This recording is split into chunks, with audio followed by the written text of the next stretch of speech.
श्री गणेशाय नमः, श्री सरस्वत्यै नमः, श्री गुरुभ्यो नमः, श्री मातृपितृभ्यो नमः, श्री कुलदेवताभ्यो नमः. ओम श्री परमात्मने नमः. तर आपला दासबोधचा अभ्यास 10व्या दशकाला येऊन पोहोचलाय आणि त्यातले 4 समास झालेले.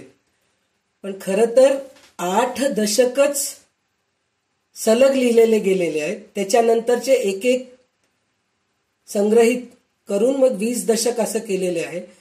तर आपल्याला 8 दशकापर्यंत आपल्याला प्रत्येक वेगवेगळे विषय एकच आहे, तसं काही नाही. म्हणजे मूळ पुरुष कोण आहे, हिरण्यगर्भ कोण आहे, जगज्योती कोण आहे, हे 8व्या दशकापर्यंतच आपल्याला कळालेलं आहे. आणि 8वा दशक आणि 9वा दशक जे आहे ना, अद्वैत पूर्ण भरलेला होता.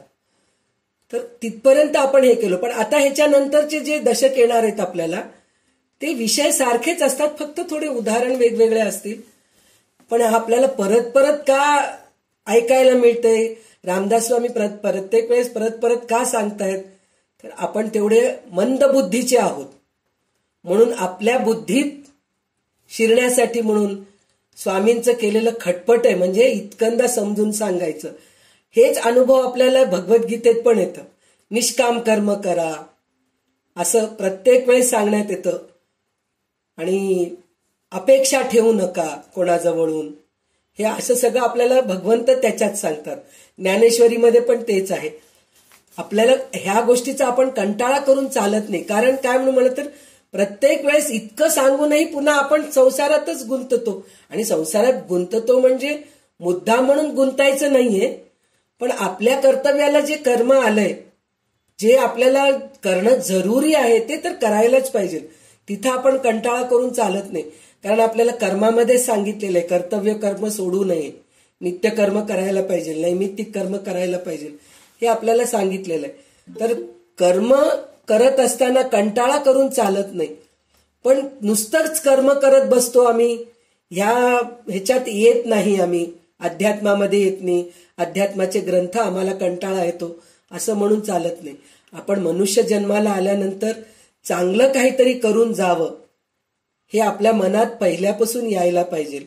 उलट असं म्हणायला पाहिजे की इतके वर्ष आपल्याला वेळ मिळाला नाही, संसारामध्ये होतो, आपल्याला चुकलं नाही, कर्तव्य करावंच लागत होतं. पण आता आपले सगळे काय म्हणतात, जिम्मेदारी संपलेली आहे. तर आपण ह्या वाटेला लागलोय, ते खूप चांगलं आहे. इतकं लागून सुद्धा रामदास स्वामी आपल्याला भगवद्गीतेमध्ये कोण भगवान आपल्याला जे सांगतात, हे सांगितलेलं सांगितलं तरी आपल्या डोक्यात लवकर प्रकाश पडत नाही. त्याच्यासाठी म्हणूनच आपण एकानंतर एक ग्रंथ घेत जातो, वाचत जातो. तर इतके ग्रंथ, इतके शास्त्र, इतके वेद पुराण आहेत आपल्याकडे की ह्या आयुष्यात तेवढं पूर्ण अभ्यास आपण करू शकत नाही. पण आपल्या महाराष्ट्रामध्ये जितके काही ग्रंथ आहेत, त्याचं तरी थोडंसं प्रयत्न करावा आपण अभ्यास करून. आणि सगळ्यात महत्वाची गोष्ट म्हणून म्हणलं तर आपण म्हणजे जे महाराष्ट्रात राहतात, म्हणजे बाकीच्या लोकांच्या बद्दल मी असं बोलत नाही, पण जे महाराष्ट्रात खरोखर राहतात, महाराष्ट्रात म्हणजे एकंदरीत महाराष्ट्रच म्हणून म्हणूया आपण, तर त्या ठिकाणीच 5 मुख्य संत अद्वैती होऊन गेले. बाकी सगळ्या ह्याच्यामध्ये प्रदेशामध्ये संत झालेले आहेत, पण काही द्वैत आहेत, काही विशिष्ट अद्वैत आहेत, काही द्वैताद्वैत आहेत, सगळं काही आहे. पण जे अद्वैत म्हणतो की नाही आपण, म्हणजे अद्वैत जे पोचले, त्यांचं कशाचं काही नाही म्हणल्यासारखं, मी वेगळं आणि तू वेगळं, हे ज्यांच्यामध्ये भावच नाही, असे 5 संत आपल्या महाराष्ट्रामध्ये होऊन गेलेले आहेत. तर त्याचा उपयोग आपण घ्यायलाच पाहिजे ना. त्यांनी लिहिलेले ग्रंथ, त्यांनी लिहिलेले जे साहित्य आहेत, त्याचा थोडा तरी अभ्यास करायला पाहिजे ना. आपल्या डोळ्याखालून ते थोडे पुस्तकं गेले पाहिजेत. तर त्याचा प्रयत्न आपण करतोय. तर आता आपण सध्या रामदास स्वामींचं, म्हणजे त्या 5 संतांपैकी एक आपले रामदास स्वामी आहेत, तुकाराम महाराज आहेत, एकनाथ महाराज आहेत, ज्ञानेश्वर महाराज आहेत, असे एकानंतर एक झालेले आहेत. इतके चांगले चांगले संत होऊन गेलेत. तर आता आपण रामदास स्वामींचा ग्रंथ आपण हातात घेतलेले आहोत, दासबोध. तर ह्याच्यातून आपण काय काय शिकतोय ते आपल्याला पुढे दुसऱ्या ग्रंथांमध्ये पण सेम दिसेल आपल्याला. पण आपल्याला हे सुरुवात पायरी आपली थोडीशी, आपण हळूहळू चढत जायचा प्रयत्न करूया. तर आज आपल्याला हैदराबादची उषा देशमुख दासबोध वाचून दाखवेल आणि नमन पहिले होईल, मग नंतर दासबोधाचं वाचन. तर ह्याच्यामध्ये सुद्धा सगळे कमीच ओवी आहेत. तर पूर्ण हे वाचून घ्यायचं. फक्त एक ह्याच्यात काहीतरी जास्त आहे ते तेव्हा मी सांगेन किती वाचायचं म्हणून. बाकीचे सगळे पूर्ण समासच वाचायचं हे करा. तर सुरू कर उषा. नाही, सगळेच कमीच ह्याचे. हा, 9वा दशक आहे. नाही, 10वा दशक 5वा समास. 10वा दशक आहे. चल उषा सुरू कर. जय जय रघुवीर समर्थ. गणेश शारदा चैव सद्गुरु सज्जनस्तथा आराध्य दैवत गुह्यम सर्व मे रघुनंदन. गणेश शारदा सद्गुरु संत सज्जन कुळेश्वरू सर्व हि माझा रघुवीरू. सद्गुरु रूपे माझे आराध्य दैवत परम गुह्य गुह्यातीत. गुह्यपणाची मात न चले जेथे यो जातो मरुदंशजो क्षितितले. संबोधयन् सज्जनान् ग्रंथं यो रचयन् सुपुण्यजनकं श्रीदासबोधाभिकं. यः कीर्त्या पठनेन्द्र सर्वविदुषां स्वान्तापहारी सदा सोऽयं मुक्तिकरः क्षितो विजयते श्रीरामदासो गुरु. मला वाटते अंतरित्वा वसावे तुझ्या दासबोधासी त्वा बोध व्हावे. अपत्या परिपाववी प्रेमग्रासा महाराज या सद्गुरु रामदासा. ब्रह्मानंदं परमसुखदं केवलं ज्ञानमूर्तिं द्वन्द्वातीतं गगनसदृशं तत्त्वमस्यादिलक्ष्यम्. एकं नित्यं विमलमचलं सर्वधी साक्षिभूतं भावातीतं त्रिगुणरहितं सद्गुरुं तं नमामि. गुरुर्ब्रह्मा गुरुर्विष्णु गुरुर्देवो महेश्वरः गुरुर्साक्षात् परब्रह्म तस्मै श्री गुरुवे नमः. अनेन प्रियतां देवो भगवान् जानकीपति श्रीरामचन्द्र पूर्वेषाम् अस्माकं कुलदैवतं. श्रोता वक्ता श्रीराम समर्थ. श्रीराम समर्थ. जय जय रघुवीर समर्थ. शुका सारिखे पूर्ण वैराग्य जाचे वसिष्ठा परिज्ञान योगेश्वराचे. कवी वाल्मिका सारिखा मान्य ऐसा. नमस्कार माझा सद्गुरु रामदासा. जय जय रघुवीर समर्थ. कंटिन्यू करू ना. दशक 10वा समास 5वा. पंचप्रळय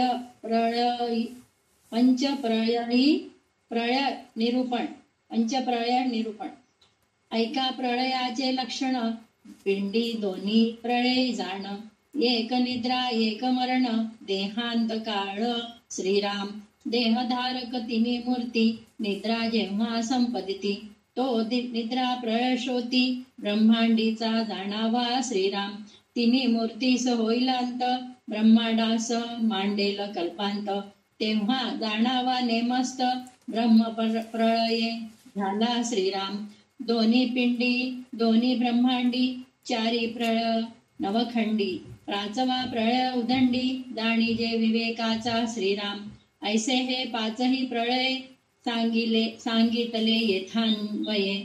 आता हे अनुभवास ये ऐसे करू श्रीराम. निद्रा जेव्हा संचरे तेव्हा जागृती व्यापार सरे. सुषुप्ती अथवा स्वप्न भरे अकस्मात अंगी श्रीराम. या नाव निद्रा प्रळये जागृतीचा होय क्षय. आता ऐका देहांत समय म्हणजे मृत्यू प्रळये श्रीराम. देही रोग बळावती अथवा कठीण प्रसंग पडती. तेने पंचप्राण जाती व्यापार सांडुनी श्रीराम. तिकडे गेला मन पवनू इकडे राहिली नुसती तनू. दुसरा प्रळये अनुमान असेची ना श्रीराम. तिसरा ब्रह्मा निजेला, तो हा मृत्यूलोक गोळा झाला. अवघा व्यापार खुंटला प्राणी मात्रांचा श्रीराम. तेव्हा प्राणी यांचे सूक्ष्मांश वायोचक्री करीती वास. कित्येक काळ जाता ब्रह्मयास, जागृती घडे श्रीराम. पुन्हा मागुती सृष्टी रची, विसंचिले जीव मागुते संची. सीमा होता आयुष्याची, ब्रह्मप्रळय मांडे श्रीराम. शत वरुषे मेघजाती, तेणे प्राणी मृत्यू पावती. असंभाव्य तर्के क्षिती, मर्याद वेगळी श्रीराम. सूर्य तपे बाराकळी, तेणे पृथ्वीची होय होय होळी. अग्नी पावता पाताळी, शेष विषवमी श्रीराम. आकाशी सूर्याच्या ज्वाळा, पाताळी शेष विष वमी गरळा. दोही कडून जळता भूगोळा, उरी कैची श्रीराम. सूर्यास खडतरता चढे, हल कालोळ चहूकडे. ओसळती मेरूचे कडे, धड धडायमान श्रीराम. अमरावती सत्यलोक, वैकुंठ कळ्या साधिक. याही वेगळे नाना लोक, भस्मोन जाती श्रीराम. मेरू अवघाची घसरे, तेथील महिमाच ओसरे. देव समुदाव वावरे, वायोचक्री श्रीराम. भस्म जालिया धरत्री, प्रजन्य पडे शुंडाधारी. मही विरे जळांतरी, निमिष्य मात्रे श्रीराम. पुढे नुसते उरेल जळ, तयास सोशील अनळ. पुढे एक वटती ज्वाळ, मर्यादे वेगळे श्रीराम. समुद्रीचा वडवानळ, शिवनेत्रीचा नेत्रानळ. सप्त कंचुकीचा आवरणानळ, सूर्य आणि विद्युल्लता श्रीराम. ऐसे ज्वाळ एक वटती, तेणे देव देह सोडिती. पूर्वरूपे मिळून जाती, प्रभंजनी श्रीराम.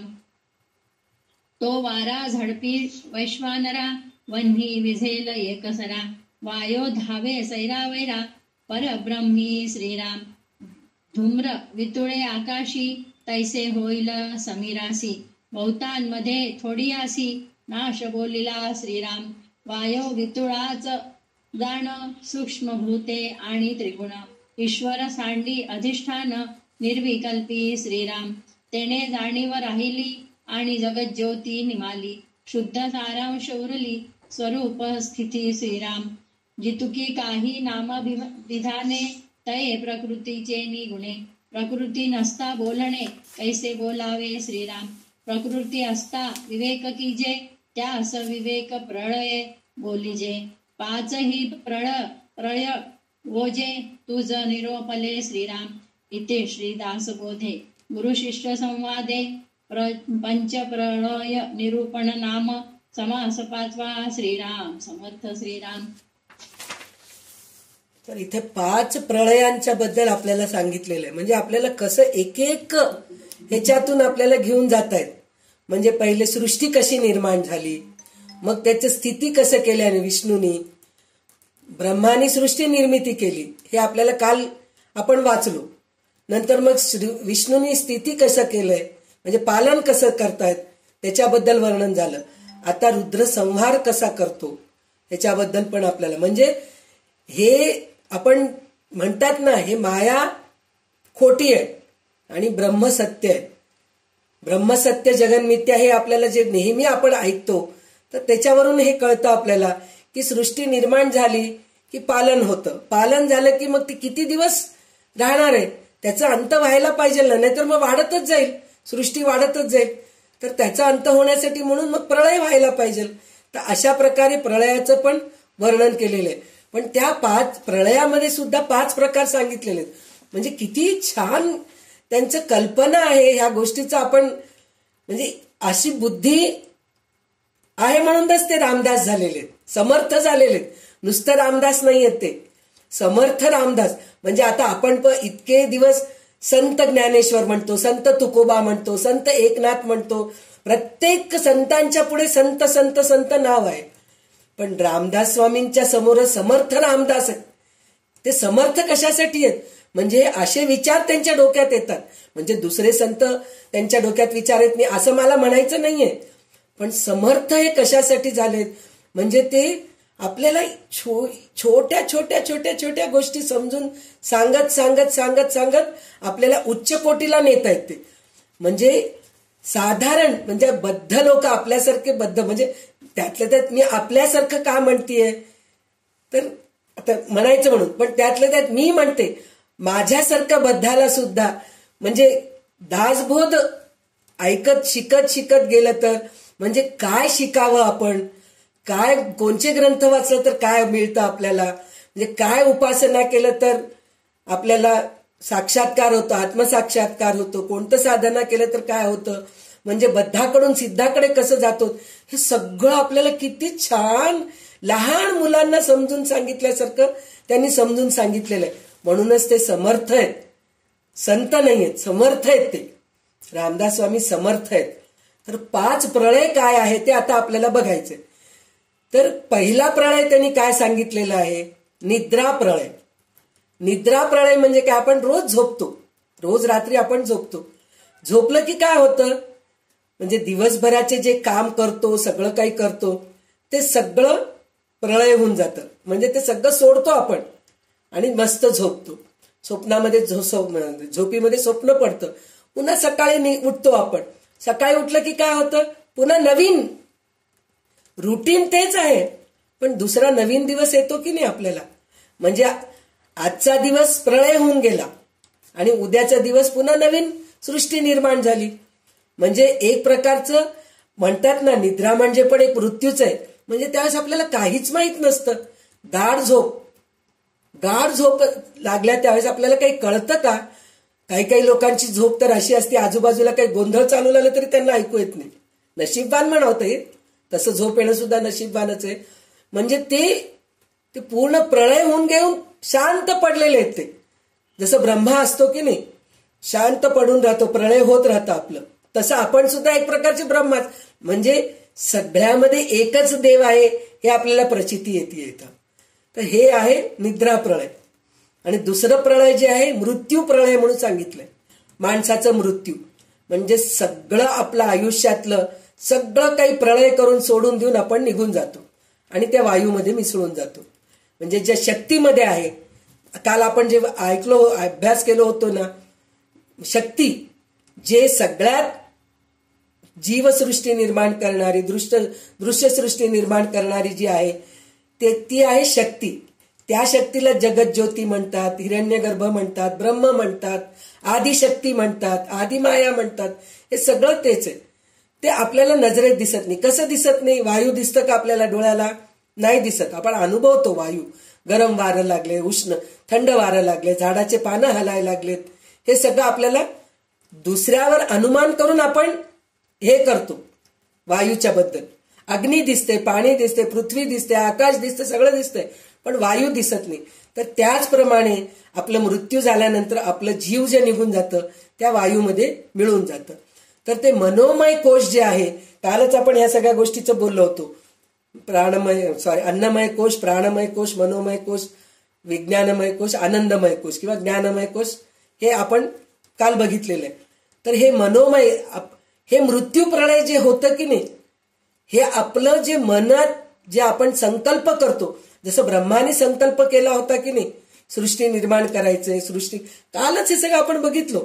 सृष्टी निर्माण करायचं, सृष्टी निर्माण झालं की मग एक पुरुषाला निर्माण करू, मग शिवाला निर्माण करू, मग सगळ्या ऋषीमुनी, म्हणजे तिथं स्त्री पुरुष असं काहीच नाही, संकल्पानेच निर्माण झालेलं आहे सगळं, संकल्पानेच नाही. त्याचप्रमाणे आपण सुद्धा जे संकल्प करून मरतो, संकल्प करून आपल्याला जे मृत्यू होतं, संकल्प करणं म्हणजे ते पाणी सोडून हातामध्ये दिवस नक्षत्राचे सगळं आपण नावं घेऊन संकल्प सोडणं असं नाही. एक आपण मनामध्ये एक इच्छा ठेवून जे आपण मृत्यू पावतो, त्याचप्रमाणे आपल्याला पुनर्जन्म मिळतं. तसंच ब्रह्माचं पण तसंच आहे. ब्रह्मा तेच करतो, तो संकल्प करतो की मग आता सृष्टीमध्ये झाडं उत्पन्न होऊ दे, सृष्टीमध्ये सूर्य उत्पन्न होऊ दे, सृष्टीमध्ये माणसं उत्पन्न होऊ दे, एक स्त्री एक पुरुष होऊ दे, मग त्यांच्याकडून पुत्र होऊ दे, हे अशा सगळ्या ते संकल्प केल्यामुळे नवीन सृष्टी निर्माण झाली. तसं आपण सुद्धा संकल्प करून मरतो, पुनर्जन्म घेतो आपण. हे असं आहे. तर हे झालं मृत्यू प्रळय. तिसरं प्रळय जे आहे ते ब्रह्मांडामधलं प्रळय आहे. तर ते प्रळय कसं येतं, तर ब्रह्मदेव झोपी जातो तेव्हा तिसरं प्रळय येतो. तर ते त्यावेळेस काय होतं, ब्रह्मा झोपी गेला म्हणून म्हणलं तर कोणच्या, आता आपण पण झोपी गेलो तर आपले व्यवहार थांबून जातात की नाही, घरचे कामं थांबून जातात. काय गो झोप लागली, मला काम पडलं होतं, राहूनच गेलं, असं आपण म्हणतो की नाही. त्याचप्रमाणे ब्रह्मदेव झोपी गेले की सगळं पृथ्वीवरचं जे काम आहे, कार्य आहे, ते सगळं थांबून जातं, सगळं गोळा होऊन जातं, एकत्र होऊन जातं. मग त्यावेळेस काय होतं, सूर्याचं तेज खूप होऊन जातो, प्राणीचे व्यापार थांबून जातात. ते सूर्याचं तेज जास्त झाल्यामुळे सगळं जळून जातं, जळायला लागतं. मग ते जळायला लागल्यानंतर काय होतं, पाताळापर्यंत ते अग्नी जाते. मग जे शेषनाग आहे ते विष ओकायला लागतो. विष ओकायला लागल्यामुळे खालून पाताळामधून विष आणि वरून सूर्य, त्याच्या दोन्हीच्या मध्ये पृथ्वी पूर्ण जळून खाक होऊन जाते. मग ते जळून खाक होऊन गेल्यानंतर तिथं पाणी निर्माण होतं. म्हणजे प्रळय आलं म्हणून म्हणतात ना, वादळ येतं असं म्हणतो की नाही. मग ते पाणी निर्माण होतं. पाणी निर्माण होऊन पूर्ण पृथ्वी पाण्यामध्ये विलीन होऊन जातं. मग पाण्यामध्ये विलीन होऊन गेल्यानंतर ते पाणीचं ते धार म्हणे हत्तीच्या सोंडा एवढं असतं म्हणे पाणीचं धार, तसं ते पाणी पडत राहतं म्हणे. मग नुसतं पाणीच उरते. मग नंतर काय होतं, ते पाणी सुद्धा अग्नी शोषून घेते. मग ते तिकडं अग्नीचं राज्य सुरू होतं म्हणे. मग ब्रह्मांडातील सगळा अग्नी एके ठिकाणी गोळा होतो, तेव्हा त्याला काही मर्यादाच राहते. म्हणजे सगळं अग्नी एकत्र येऊन पाणीला आटून टाकतं. मग समुद्रामधील वडवाग्नी, शंकराच्या डोळ्यामधील नेत्राग्नी, 7 कंचुकीच्या अग्नी म्हणजे 5 भूते, अहंकार व महत्त्व मिळून 7 होतं असं म्हणून सांगितलेलं आहे. तर हे सगळं अग्नी एकत्र येऊन पूर्ण जाळून टाकतं. मग त्यावेळेस देव सुद्धा देह सोडतात म्हणतात ना, देवाला सुद्धा मृत्यू आहे, म्हणजे ते सुद्धा नाश पावणारे. आपण म्हणतो देव हे आहे, देवाची कीर्ती आहे, देवाची प्रचिती आहे आपल्याला, पण देवालाही मृत्यू आहे. कारण आपण श्रीकृष्णाचा मृत्यू बघितलो, रामांचा मृत्यू बघितलो, असं प्रत्येकाचं आपण बघितलेलंच आहे. तर तसं देवाला पण देह सोडावं लागतं. मग ते देह सोडून कशात जातात देव, पुन्हा वायूमध्ये, म्हणजे त्या शक्तीमध्ये मिळून जातात म्हणून सांगितलं. मग वायूचे राज्य सुरू होते. तो वायू अतिशय जोराने वाहून अग्नीवर झडप घालतो. मग अग्नी एकदम विझून जाते. मग परब्रह्मामध्ये वायू भरमसाठ वाहायला लागतो. पण ज्याप्रमाणे धूर आकाशामध्ये नाहीसा होतो, त्याच प्रमाणे परब्रह्मामध्ये वायू कोठेच्या कोठे नाहीसा होतो. म्हणजे शेवटी ते वायू सुद्धा निघून जातो. वायू अशा रीतीने लीन झाला की सूक्ष्म 5 भूते, 3 गुण आणि ईश्वर आपले वेगवेगळेपण टाकून निर्विकल्प ब्रह्मामध्ये लीन होऊन जातात. अशा प्रकारे हे प्रळय होतं, ब्रह्मांड प्रळय. महाप्रळय म्हणजे 2 पिंडाचे प्रळय. 2 पिंडाचे प्रळय कोणचे, एक निद्रा प्रळय, एक मृत्यू प्रळय, आणि 2 ब्रह्मांडाचे प्रळय. 2 ब्रह्मांडाचे प्रळय म्हणजे एक तर ब्रह्मा झोपी गेला तेव्हाचं प्रळय आहे. दुसरं जे आहे महाप्रळय, ते महाप्रळय म्हणजे हेच आहे. काय आहे ते, एकामध्ये एक सगळं विलीन होऊन सगळं निघून जातं. मग पुन्हा ब्रह्मा उठतो की नाही, जागा होतो की मग पुन्हा त्याच्या सत्य संकल्पाने पुन्हा नवीन सृष्टी निर्माण होते. आपण असं म्हणतो एक प्रळय झालं की संपलं, असं नाही. तर ह्याची आपल्याला प्रचिती कशी येते, काही जागेवर तर भूकंप येतं पा, खूप मोठ्या प्रमाणात. आपल्याला मला वाटतं 1987-88 मध्ये काहीतरी 88-89 असं काहीतरी वेळेस खिल्लारीमध्ये आला होता पा, खूप मोठ्या प्रमाणात भूकंप आला होता. पूर्ण गावचं गाव उद्ध्वस्त होऊन गेलं होतं. मग ते उद्ध्वस्त झाल्यानंतर ते प्रळयच आहे एक प्रकारचं. तर ते पूर्ण उद्ध्वस्त होऊन गेल्यानंतर पुन्हा तिथं काय नाहीये असं काय झालं, पुन्हा लोक जन्मले, पुन्हा घरं बांधले, पुन्हा राहायला सुरुवात केले, ब्रह्माने पुन्हा सृष्टी निर्माण केली आहे, असं होऊन गेलेलं आहे. सुनामी वादळ आलं होतं आपल्याकडे, त्याच्यामध्ये किती लोक गेले होते, चेन्नईला आलं होतं त्यावेळेस. म्हणजे हे सगळे प्रळयाचेच प्रकार आहेत ते सगळे. पण ते झाल्यानंतर पुन्हा प्रळय येऊन निघून जातं, पुन्हा सृष्टी निर्माण होते. हे आपण छोटं प्रळय बघितलो, भूकंप येणं, कुठं बॉम्ब पडणं, कुठं आता ते ट्विन बिल्डिंग म्हणजे दोन्ही बिल्डिंग विमानाने पाडलं गेलं, तेव्हा कितीतरी लोक मरून गेले. मग पुन्हा तिथं बिल्डिंग तयार झालेले आहेत, नाही असं काही नाहीये. तर आपण छोट्या छोट्याच, हे आपल्याला खूप मोठं वाटतं, ब्रह्माच्या दृष्टीने बघितलं तर हे छोटंच आहे. तर जे पडतं, प्रळय येतं, परत निर्मिती होती, तर ब्रह्मा करू शकत नाही काय? ब्रह्मा करतो. तर हे असे झाले आपले 4 प्रळय झाले, 2 पिंडाचे, 2 ब्रह्मांडाचे. पण आता जे सांगितलेले आहेत, 5वं जे सांगितलेले आहेत ते आहे विवेक प्रळय. विवेक प्रळय म्हणजे काय? आपला अज्ञानाचा नाश करायला पाहिजे आणि ज्ञानाचा पुन्हा निर्माण करायचं. म्हणजे ज्ञानापासून आपण आत्मप्रचिती घ्यायचं, साक्षात्कार करून घ्यायचं, आत्मसाक्षात्कार करून घ्यायचं, भगवंताकडे जायचं. आपण प्रळय करणं म्हणजे ह्या सगळ्या संघाला सोडून मोह, ममता, हे सगळं जे आहे ना त्याचं प्रळय करायचं. आपण मोह, ममता याचं प्रळय केलं तर त्याचं नाव काय आहे? विवेक प्रळय. तर आपल्याला इथे 5 प्रळय सांगून झाले. तर आता ह्याच्यामध्ये भ्रमनिरूपण म्हणून जे 6वं समास आहे त्याच्यामध्ये थोडंसं हे विवेक प्रळयाबद्दल थोडंसं आपल्याला सांगितलेलं आहे. म्हणजे आपण कोणत्या गोष्टीत आपण भ्रमाने राहतो, ते भ्रमाचं आपण प्रळय करायला पाहिजे, हे आपल्याला 6व्या समासामध्ये सांगितलेलं आहे. तर 6वा समास पण पूर्ण घे.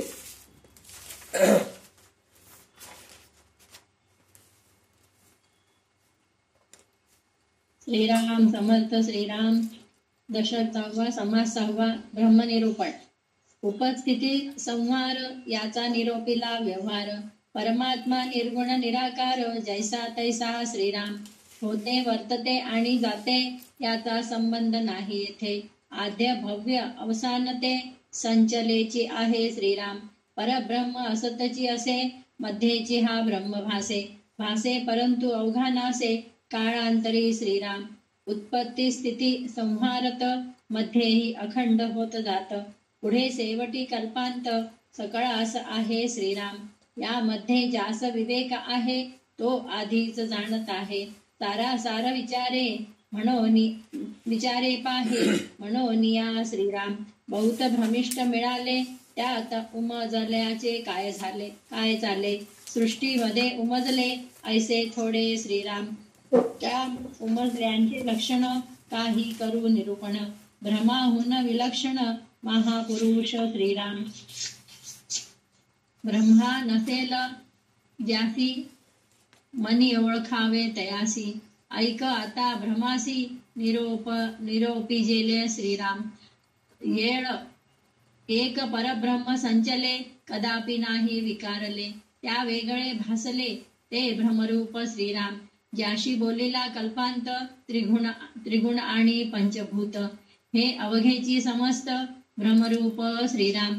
मी तू हा भ्रम, उपास नाही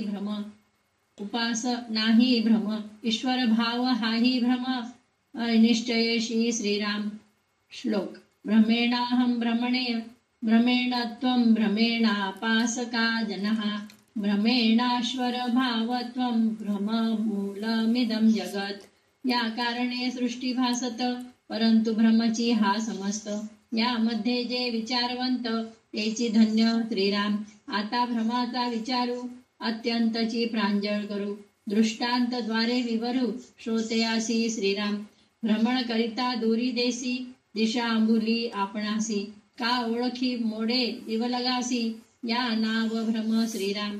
का उन्मत्त द्रव्य सेविले, तेने अनेक भासो लागले. नाना व्यथा का झडपिले, भूते तो ब्रह्म श्रीराम. दशावतारी वाटती नारी, का ते मांडली बाजीगरी. उगाच संदेह अंतरी, या नाव ब्रह्म श्रीराम. ठेविला ठाव तो विसरला, का मार्गी जाता मार्ग चुकला.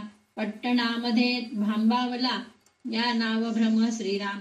वस्तू आपणाशी असता, गेली म्हणून होय सुचिता. आपले आपण विसरता, या नाव भ्रम श्रीराम. काही पदार्थ विसरून गेला, का जे शिकला ते विसरला. स्वप्न दुखे हविरा झाला, या नाव भ्रम श्रीराम. दुश्चिन्हे अथवा अपशकुन, मिथ्या वार्तेने भंगे मन. पतके पदार्थ देखवन, या नाव भ्रम श्रीराम. वृक्ष काष्ट देखिले, मनात वाटे भूत आले. काहीच नसता हडबडले, या नाव भ्रम श्रीराम. कात म्हणून उदकात पडे, या का सभा देखून दर्पणी पडलो. द्वार चुकोन भलतीकडे जाणे, या नाव भ्रम श्रीराम. एक असता एक वाटे, एक सांगता एक निवटे. एक दिसता एक उठे, या नाव भ्रम श्रीराम. आता जे जे देई जेते, ते ते पुढे पावी जेते. मेले माणूस भोजना येते, या नाव भ्रम श्रीराम. ये जन्मनी पुढिले जन्मी, काही एक पावे न मी. प्रीती गुंतली मनुष्याचे नामी, या नाव भ्रम श्रीराम. मेले मनुष्य स्वप्न आले, तेने काही मागितले. मनी अखंड बैसले, या नाव भ्रम श्रीराम. अवघे मिथ्या म्हणून बोले, आणि सामर्थ्यावर मन चाले. ज्ञाते वैभवे तपटले, या नाव भ्रम श्रीराम. कर्मठपणे ज्ञान विटे, का अज्ञातेपणे बळे भ्रष्टे. कोणी एक सीमा फिटे, या नाव भ्रम श्रीराम. देहाभिमान कर्माभिमान, जात्याभिमान कुळाभिमान. ज्ञानाभिमान मोक्षाभिमान, या नाव भ्रम श्रीराम. कैसा न्याय तो न कळे, केला अन्याय तो नाडळे. उगाच अभिमाने खवळे, या नाव भ्रम श्रीराम. मागील काही आठवेना, पुढील विचार सुचेना. अखंड आरूढ अनुमाना, या नाव भ्रम श्रीराम. प्रचिती विण औषध घेणे, प्रचित नसता पथ्य करणे. प्रचिती विण ज्ञान सांगणे, या नाव भ्रम श्रीराम. फळश्रुती विण प्रयोग, ज्ञाने विण नुसता योग. उगाच शरीरे भोगीजे भोग, या नाव भ्रम श्रीराम. ब्रह्मा लिहितो अदृष्टी, आणि वाचून जाते सटी. ऐशा प्रकारीच्या गोष्टी, या नाव भ्रम श्रीराम. उदंड भ्रम विस्तारला, अज्ञानजनी पैसावला. अल्पसंख्येते बोलिला, कळावया कारणे श्रीराम. भ्रमरूप विश्व स्वभावे, तेथे काय म्हणून सांगावे. निर्गुण ब्रह्मा वेगळे अवघे, भ्रमरूप श्रीराम. ज्ञात्यास नाही संसार, ऐसे बोलती अपार. गत ज्ञात्याचे चमत्कार, या नाव भ्रम श्रीराम. येथे आशंका उठली, ज्ञात्याची समाधी उजली. तेथे काही प्रतीती आली, किंवा नाही श्रीराम. तैसेची अवतारी संपले, त्यांचेच सामर्थ्य उदंड झाले. तरी ते काय गुंतले, वासना धरुनी श्रीराम. ऐसी आशंका उद्भवली, समर्थे पाहिजे निरसिली. इतुकेन समाप्त झाली, कथा भ्रमाची श्रीराम. इथे श्रीदास बोधे. गुरु शिष्य संवादे, भ्रम निरूपण नाम. समास 6वा. श्रीराम समर्थ श्रीराम. तर आता आपल्याला इथं 4 प्रलयांचं विस्तारप्रमाणे सांगितलेलं आहे आपल्याला. आता हे विवेक प्रलय हे सर्वात महत्वाचं आहे. म्हणजे हे सगळं जे आहे, झोपी गेल्यानंतर, मृत्यू झाल्यानंतर, पूर्ण पृथ्वी बुडून गेल्यानंतर, ह्याचं आपल्याला सगळं सविस्तर, म्हणजे सगळं गेलंय. तिथं काही माणूस पण उरला नाही. पण विवेक प्रलय जे आहे, माणूस जिवंत असतो, जागा असतो, पण तो विवेक प्रलय करायला पाहिजे. म्हणजे विवेक प्रलय म्हणजे काय, आपल्याला जे सगळं दिसतंय ते खोटं आहे हे समजून घेणंच विवेक प्रलय आहे. तर त्याच्यामध्ये भ्रमाने सगळं आपण खरं समजतोय. समोर जे दिसतंय हे भ्रम म्हणजे 2. एक आपण वापरतो, 2 गोष्टी जास्त वापरतो. एक तर भ्रमंती करतो आपण. भ्रमंती करतो म्हणजे फिरत राहतो, इकडे जा तिकडे जा. त्याला म्हणतात ना, भ्रमण करतायत हे लोक, पृथ्वी भ्रमण करतायत. असं आपण म्हणतो की नाही. तर हे भ्रमण म्हणजे काय, आपलं मन सुद्धा भ्रमण करत राहतं वेगवेगळ्या गोष्टीवरती, वेगवेगळ्या विचार चालू असतं, म्हणून ते भ्रम आहे.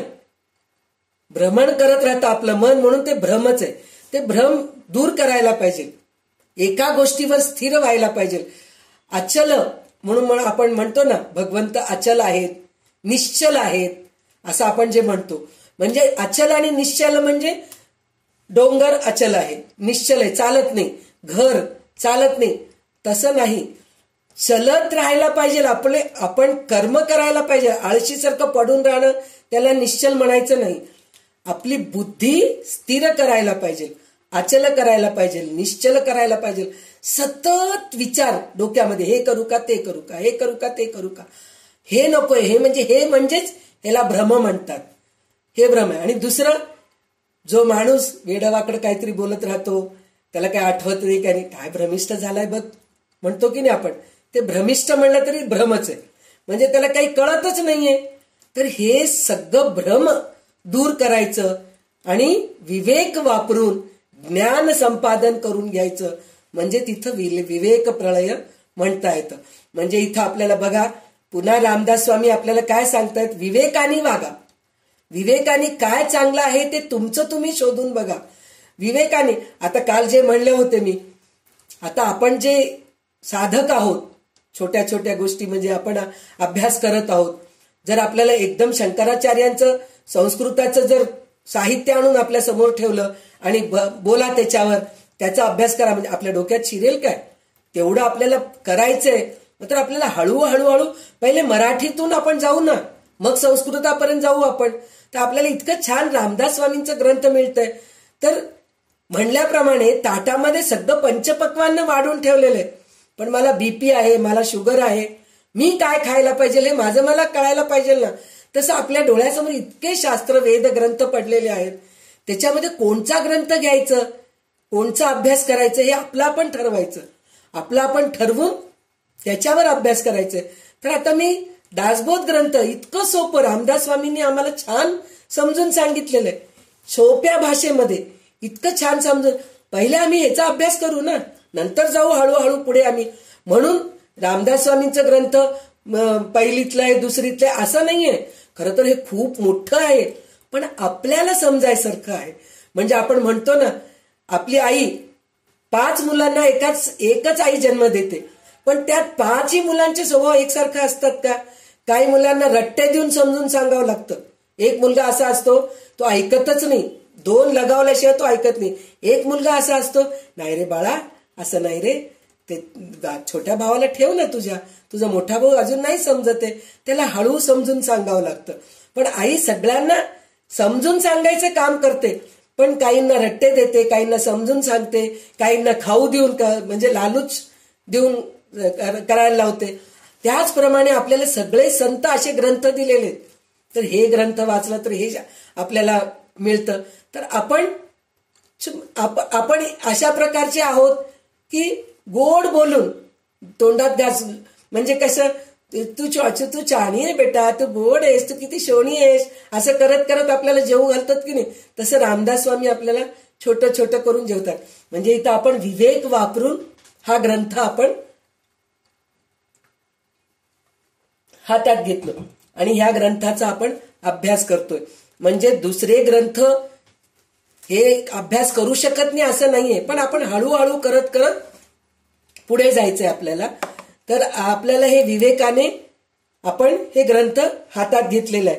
तर ह्याच्यामध्ये आता भ्रम कसे असतात ह्याचं थोडंसं वर्णन केलेलं आहे रामदास स्वामी. तर ह्याच्यामध्ये आहेत जे आहेत, म्हणजे ब्रह्मा विष्णू महेश सुद्धा भ्रमच आहे म्हणून सांगतायत ते. तू आणि मी जे आपण भेद करतो ते सुद्धा भ्रमच आहे म्हणून म्हणलेले आहेत. म्हणजे हे इकडे एक श्लोक दिलेला आहे ना 11व्या ओवीनंतर, तर त्याच्यामध्ये जे सांगितलेलं आहे त्याच्यामध्ये त्यांनी काय म्हणतायत, भ्रमाने मी आहे असा भास होतो. म्हणजे मी आहे हे भास होतो, आपल्याला सतत तेच भास होत असतो, मीच आहे दुसरे कोणी नाहीये हे आपल्याला भास होतो, तो भ्रम आहे. भ्रमाने तू आहेस म्हणून वाटतं, म्हणजे माझे मुलं बाळ, माझे नातेवाईक हे सगळं आहे ते सुद्धा भ्रमच आहे. भक्त उपासक ते सुद्धा भ्रमच आहेत म्हणून म्हणतायत ते. आणि ईश्वर आहे हे वाटणं देखील भ्रमच आहे असं म्हणून म्हणतायत त्याच्यामध्ये. आणि तात्पर्य काय आहे, हे दृश्य विश्वच भ्रमरूप आहे, म्हणजे जगन मिथ्या आहे, खोट आहे, नाशवंत आहे, हे आपण कळून घ्यायला पाहिजे, म्हणजे विवेक होतो असं हे ते सांगत आहेत. आणि त्याच्यानंतर भ्रमाचे अजून थोडेसे हे दिलेले उदाहरण दिलेले. त्याचे काय म्हणून म्हणलं तर शिकलेली विद्या विसरून जातो भ्रमानी. आता शिकलेली विद्या विसरून जातोच पेक्षा आपण इतकं दासबोध वाचतोय. आता पुन्हा उद्या जर विचारलं कोणाला तरी, मलाच विचारा तुम्ही 7वं दशकाचं नाव काय म्हणून जर विचारलं तर सांगू शकतो का? म्हणजे आपण भ्रमातच आहोत. नुसतं ऐकतोय, ह्या कानात ऐकतोय, त्या कानाने सोडून देतोय. पण असं म्हणून आपण भ्रमात आहेत असं समजू नये का बरं का? आपण ऐकतोय, मूळ काय आहे ह्या गोष्टीकडे आपण लक्ष देतोय. म्हणजे मूळ शक्ती काय आहे, आदिमाया काय आहे, हिरण्यगर्भ काय आहे, हे आपण समजून घेतोय. तर नाव आता ते पुढे ते सुद्धा दिलेलं आहे. नावामध्ये पण भ्रम अडकतो आपण.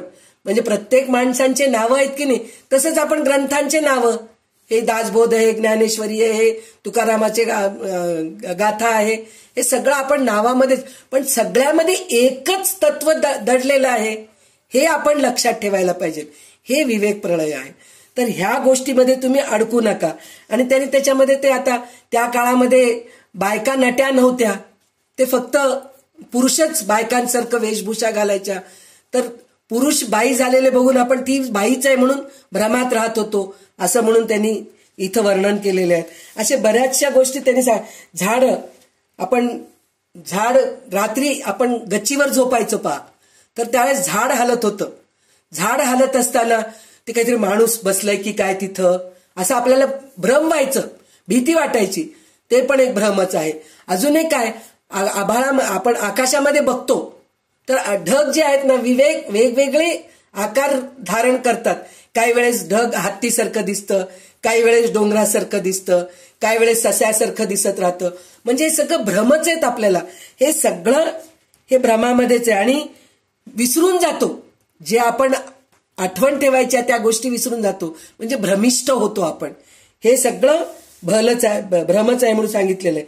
आणि 25व्या ओवीमध्ये तर त्यांनी काय सांगितले, या जन्मीचे काहीतरी पुढच्या जन्मी आपल्याला मिळेल अशी भावना होणे. म्हणजे आपण म्हणतो ना, ह्या जन्मी आम्ही सत्कर्म केलो हो, पुढच्या जन्मी आम्हाला त्याचं काहीतरी फळ मिळेलच ना. ह्या जन्मी आम्ही दासबोध वाचतोय, पुढच्या जन्मी त्याचं आम्हाला अजून चांगलं काहीतरी होईल. हे सगळं वाटणं भ्रम आहे. हे आपल्या हातात नाहीये आणि आपली पाठ आपल्याला दिसत नाही. आपल्या हातात असलेलं दासबोध ग्रंथ आहे, आपण अभ्यास करतोय असं आपल्याला वाटतंय, पण आपल्या पाठीमागे आपण काय चुक्या करतोय ते आपल्याला दिसत नाही. मग आपल्याला कोणतं जन्म येणार आहे, काय होणार आहे, हे आपल्याला काहीच माहित नाही.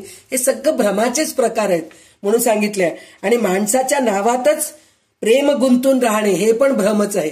म्हणजे माणसाच्या नावातच प्रेम गुंतून राहणे म्हणून म्हणलं तर जसं नावात आहे त्याचप्रमाणे ग्रंथाचे सुद्धा आहेत. म्हणजे सगळ्या ग्रंथामध्ये एकच सार आहे. ग्रंथांचे नावं वेगवेगळे आहेत आणि ग्रंथांची निर्मिती केलेले लिहिलेले वेगवेगळे संत आहेत. पण आपण असं म्हणून एक ग्रंथ वाचलं की संपलं असं नाही. सगळ्या ग्रंथांमध्ये काय आहे हे सगळं आपल्याला बघायलाच पाहिजे. पण हे सगळं मिथ्याच आहे, भ्रमच आहे हे आपल्याला सांगून ठेवलेत. आणि दुसरी गोष्ट अजून काय म्हणलेले, आपण अशुभ घडलं म्हणून म्हणतो. मांजर बाहेर निघालो हो, शिंकली पाहती, झालं काय काम होतं की नाही माहित नाही. मांजरच आडवी गेली हो, काम होतं की नाही की. म्हणजे हे सगळं भ्रमच आहे. मांजर आडवी जाओ न जाओ, तुमचं काम व्हायचं असलं तर होतं, नाही व्हायचं तर होत नाही. शिंकलं तरी तसंच आहे. म्हणजे हे सगळ्या गोष्टी आपण भ्रमामध्येच अडकलेले आहेत.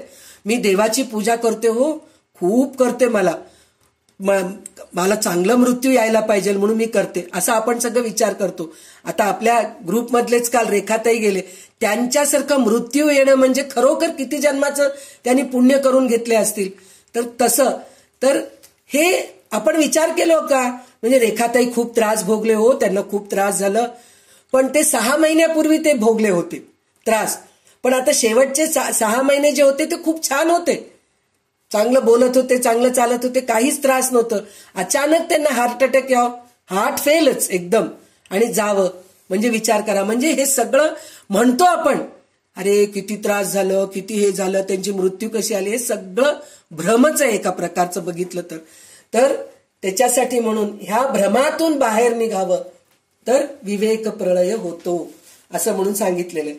तर इथं आपल्याला हे विवेक प्रलय कळालेलं आहे. आता इथपर्यंत आलो आपण, विवेक प्रलयापर्यंत आलो. त्याच्यामध्ये अजून एक उदाहरण पण दिलेलं आहे की न माहीत असलेले औषधं घ्यायचं आणि त्याचे साईड इफेक्ट्स अनुभवायचं, हे सुद्धा एक भ्रमच आहे. म्हणजे प्रत्येक वेळेस काय करतात, डोकं दुखू लागली की डिस्प्रिन घ्या, क्रोसिन घ्या, ताप आलं की डोलो घ्या. हे सारखं सारखं जर आपण करत राहिलो तर त्याचे साईड इफेक्ट्स होणारच ना. तर त्याला पण एक लिमिट राहायला पाहिजे. म्हणजे प्रत्येक गोष्ट किती घ्यायचं आपण औषध, डायटिंग म्हणजे पथ्य करणं, ते सुद्धा सांगितलंय रामदास स्वामींनी. म्हणजे बघा किती आपल्या नित्य ह्याच्यामध्ये आपण काय काय वापरतो, कसं वागतो आपण, ह्याच्याबद्दल त्यांनी सांगितलेलं आहे. तर त्याच्यामध्ये काय म्हणले, पथ्य करणं. उगीच पथ्य करतात काही लोक. डायबिटीस राहत नाही त्यांना, काय नाही हो आतापासून साखर मी बंदच करून टाकते बरं का, पुन्हा डायबिटीस आलं तर. हे चुकीची कल्पना आहे. साखर खाल्ल्यामुळे डायबिटीस येते हे चुकीची कल्पना आहे. कधी तसं होत नाही. साखर खाल्ल्याने कधी डायबिटीस होत नाही. आपल्यामधले पॅनक्रियाज डॅमेज झाले तरच ते हे होतं, डायबिटीसचं हे होतं. पण एक मात्र आहे, डायबिटीस झाल्यानंतर मात्र साखर खायचं नाही, हे आपण लक्षात ठेवायचं. पण काही लोकांचं उगीच असतं, आम्ही पथ्य करू लागलो, आम्ही पथ्य करू लागलो. त्याला काही अर्थ नाहीये, तसं नाही करायला पाहिजे. म्हणजे ह्या गोष्टीचं सुद्धा आपल्याला रामदास स्वामी सांगतायत की विवेक वापरा. प्रत्येक ठिकाणी विवेक वापरा, विवेक वापरा, विवेक वापरा, हेच आपल्याला सांगतायत ते. तर हे सारे विश्व मुळीच भ्रमरूप आहे. तेथे भ्रमाबद्दल आणखीन किती सांगावं. म्हणजे हे भ्रम इतकं सगळं सांगितल्यानंतर म्हणतात की सगळं विश्वच भ्रम आहे. तर आता बाकीचं सांगायची गरजच काय, सगळं सांगून झाल्यानंतर म्हणतायत बरं का. कारण आपण बद्ध वृत्तीचे आहोत. एवढं सांगितल्यानंतर आपल्याला थोडं कळतं, अरे खरंच आपलं हे लक्षच गेलं नाही असं म्हणून आपल्याला कळतं. एक गोष्ट वैश्वानरो भूत्वा म्हणून जे म्हणतात की नाही, म्हणजे आपल्याला 15व्या अध्यायामध्ये श्लोक आहे, अहम वैश्वानरो भूत्वा प्राणीनाम देहमाश्रिता म्हणून जे आहे की नाही. तर त्याच्यामध्ये भगवंत काय सांगितलेले आहेत की मी वैश्वानर रूपाने जीवात्म्याच्या ह्याच्यात आहे, शरीरामध्ये आहे. आणि मी सगळं अन्न चतुर्विध पचाम्यन्यम चतुर्विधम म्हणजे 4 प्रकारचे अन्न मी पचवतो तुम्हाला अग्नी रूपामध्ये राहून तुम्हाला मी सगळं पचवतो म्हणून सांगितलेलं आहे. तर ह्याचं आपल्याला आहे अनुभूती आहे आपल्याला. खरंच आहे. आपण रात्री झोपल्यानंतर काहीतरी करतो का हो आपण. पोटाला किल्ली दिलं, आज रात्री आपण झोपताना जसं घड्याळाला किल्ली देऊन झोपत होतो आपण दुसऱ्या दिवशी चालावं म्हणून, तसं आपण आपल्या पोटाला किल्ली देऊन झोपतो का, की पोटातलं अन्न पचन चांगलं व्हायला पाहिजे म्हणून आपण करतो का, नाही करत. सगळं ते वैश्वानर म्हणजे भगवान विष्णू जे आपल्या पोटामध्ये अग्निरूपामध्ये ते अन्नपचन घडवून आणतं, हे तर प्रत्येकालाच माहिती आहे.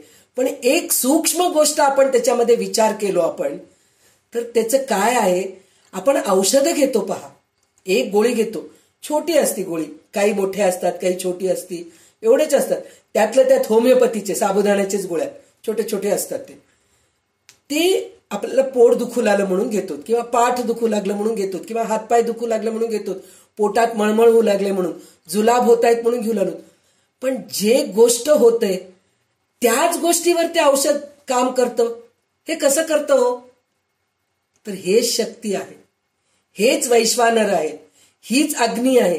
ह्याच्यानीच आपल्याला ह्या सगळ्या म्हणजे ह्या गोष्टी कळून घ्यायचं, तेव्हाच विवेक प्रलय होतो. म्हणजे आपल्याला या सगळ्या गोष्टी कळायला लागतात. केव्हा कळायला लागतं हे सगळ्या गोष्टी, अशा प्रकारचे ग्रंथ वाचू लागलो, चांगल्या लोकांच्या संगतामध्ये राहायला लागलो, चांगले चांगले प्रवचन ऐकू लागलो, तर ह्या सगळ्या गोष्टी आपल्याला कळायला लागतात. म्हणून संत संगतीमध्ये राहायला पाहिजे, चांगले ग्रंथ अभ्यास करायला पाहिजे. तर ह्या सगळ्या गोष्टी आपल्याला कळायला लागतं आणि जगन्मिथ्या आणि ब्रह्मसत्य हे आपल्याला कळायला लागतं. आता ह्याच्यानंतर श्रोता म्हणजे शिष्य इतका हुशार आहे, तो म्हणतो, आता आपण म्हणतो ना वायूमध्ये मिसळून गेलं, मग त्या संकल्पाने पुन्हा आपण जन्म घेतो म्हणून म्हणतात, म्हणजे मनोमय ह्याच्याने आपण जन्म घेतो. मग हे संत घेतात, त्यांचं मृत्यू होतं, देह पडतं आणि त्यांची समाधी करतात आणि तिथं मठ बांधतात आणि तिथं गेल्यानंतर आपल्याला सगळ्यांना प्रचिती येते, नाही तिथं आहेत हो रामदास स्वामी सज्जनगडामध्ये आहेत, आम्हाला ते अनुभव आलं. शेगावमध्ये गजानन महाराज आहेत, गोंदवल्यामध्ये ब्रह्मचैतन्य महाराज आहेत, अक्कलकोटमध्ये स्वामी समर्थ आहेत, हे आम्हाला अनुभव आलं म्हणून प्रत्येक आपापले अनुभव सांगतात. तर म्हणजे हे पुन्हा वायुरूपाने फिरतायत का म्हणून म्हणतात ना, त्या माणसाला योनी मिळालं नाही हो, पिशाच्य योनीमध्ये फिरतोय, तो दिसत नाही पण तो फिरतोय, तिथं जायला भीती वाटते. हे गोकर्णाच्या महात्म्यामध्ये आपण ऐकलो ना, कशामध्ये, भागवतामध्ये, गोकर्णाचा भाऊ दुंदुकारी तो पिशाच्य योनीमध्ये जाऊन भटकत राहतो. तर असं काहीतरी संतांचं आहे का असं श्रोत्याला वाटतं. म्हणजे प्रचिती येते, म्हणजे तिथं भूताची प्रचिती येते, पिशाच्याची प्रचिती येते, मग इथं संतांची पण आपल्याला प्रचिती येते, चांगले चांगले अनुभव येत आहेत. म्हणजे संत पुन्हा जन्म घेतले का, संत तिथं भटकत आहेत का, भ्रमण करतायत का, त्यांचं मनोमय कोश तिथं फिरतंय का, हे त्याचं प्रश्न आहे. तर त्या प्रश्नाचं उत्तर आपल्याला स्वामी पुढच्या 7व्या समासामध्ये आपल्याला उत्तर देत आहेत. तर ते आपण काय उत्तर आहे ते आता 7व्या समासामध्ये बघूया. 7वा समास पण पूर्ण वाचून घे. जय जय रघुवीर समर्थ. समास 7वा. गुण भजन निरूपण. सगुण भजन निरूपण. अवतारिक ज्ञानी संत सारासार विचारे मुक्त. त्यांचे सामर्थ्य चालत कोण्या प्रकारे श्रीराम. हे श्रोत्यांची आशंका पाहता प्रश्न केला निका. सावध होऊन ऐका म्हणे वक्ता श्रीराम. ज्ञानी मुक्त होऊन गेले मागे त्यांचे सामर्थ्य चाले. परंतु ते नाही आले वासना धरुनी श्रीराम. लोकास होतो चमत्कार लोक मानती साचार. परंतु याचा विचार पाहिला पाहिजे श्रीराम. जित असता नेणो किती जनामध्ये चमत्कार होती. ऐसी याची सध्या प्रचिती रोकडी पहावी श्रीराम. तो तरी आपण नाही गेला लोकी प्रत्यक्ष देखिला. ऐसा हा चमत्कार झाला यास काय म्हणावे श्रीराम. तरी हा लोकांचा भावार्थ भाविका देव यथार्थ. अनेत्र कल्पना व्यर्थ उतर्काची श्रीराम. आवडे ते स्वप्नी देखिले तरी काय तेथुनी आले. म्हणाल तेने आठविले तरी द्रव्य का दिसे श्रीराम. एवं आपली कल्पना स्वप्नी येती पदार्थ नाना. परी ते पदार्थ चालतीना अथवा ठाऊक नाही श्रीराम. येथे तुटली आशंका ज्ञात्यास जन्म कल्पू नका. उमदेना तरी विवेका बरे पहा श्रीराम. ज्ञानी मुक्त होऊन गेले त्यांचे सामर्थ्य उगेची झाले. का ते पुण्यमार्गे चालिले म्हणून या श्रीराम. या कारणे पुण्यमार्ग चालावे भजन देवाचे वाढवावे. न्याये सांडून न जावे अन्याय मागे श्रीराम. नाना पुरश्चरणे करावी नाना तीर्थाटने फिरावी. नाना सामर्थ्ये वाढवावी वैराग्य वळे श्रीराम. निश्चय बैसे वस्तूकडे तरी ज्ञान मार्गे ही सामर्थ्य चढे. कोणी एक एकांत मोडे ऐसे न करावे श्रीराम. एक गुरु एक देव कोठे तरी असावा भाव. भावार्थ नसता वाव सर्व काही श्रीराम. निर्गुणी ज्ञान झाले म्हणून सगुण अलक्ष केले. तरी ते ज्ञाते नागवले दोहीकडे श्रीराम. नाही भक्ती नाही ज्ञान मध्येच पैसावला अभिमान. म्हणून या जप ध्यान सांडूची नये श्रीराम. सांडील सगुण भजनासी तरी तो ज्ञाता परी अपेसी. म्हणून या सगुण भजनासी तांडूच नये श्रीराम. निकाम बुद्धीची या भजना त्रैलोकी नाही तुलना. सामर्थ्य वीण घडेना निकाम भजन श्रीराम. कामनेने फळ घडे निकाम भजने भगवंत जोडे. फळ भगवंता कोणीकडे दातर श्रीराम. नाना फळे देवापासी आणि फळ अंतरी भगवंतासी. या कारणे परमेश्वरासी निकाम भजावे श्रीराम. निकाम भजनाचे फळ आगळे सामर्थ्य चढे मर्यादे वेगळे. सामर्थ्य चढे मर्यादे वेगळे. तेथे पापुडी फळे कोणीकडे श्रीराम. भक्ते जे मनी धरावे ते देवे आपणची करावे. तेथे वेगळे भावावे न लगे कदा श्रीराम. दोन्ही सामर्थ्य एक होता काळासना टोपे सर्वथा. तेथे इतरांची कोणी कथा कीटक न्याये श्रीराम. म्हणून या निकाम भजन वरी विशेष ब्रह्मज्ञान. तयास तुळिता त्रिभुवन उणे वाटे श्रीराम. येथे बुद्धीचा प्रकाश आणि कनचणे विशेष. प्रताप कीर्ती आणि यश निरंतर श्रीराम. निरूपणाचा विचार आणि हरिकथेचा गजर. येथे होती तत्पर प्राणी मात्र श्रीराम. जेथे भ्रष्टाचार घडेना तो परमार्थही दडेना.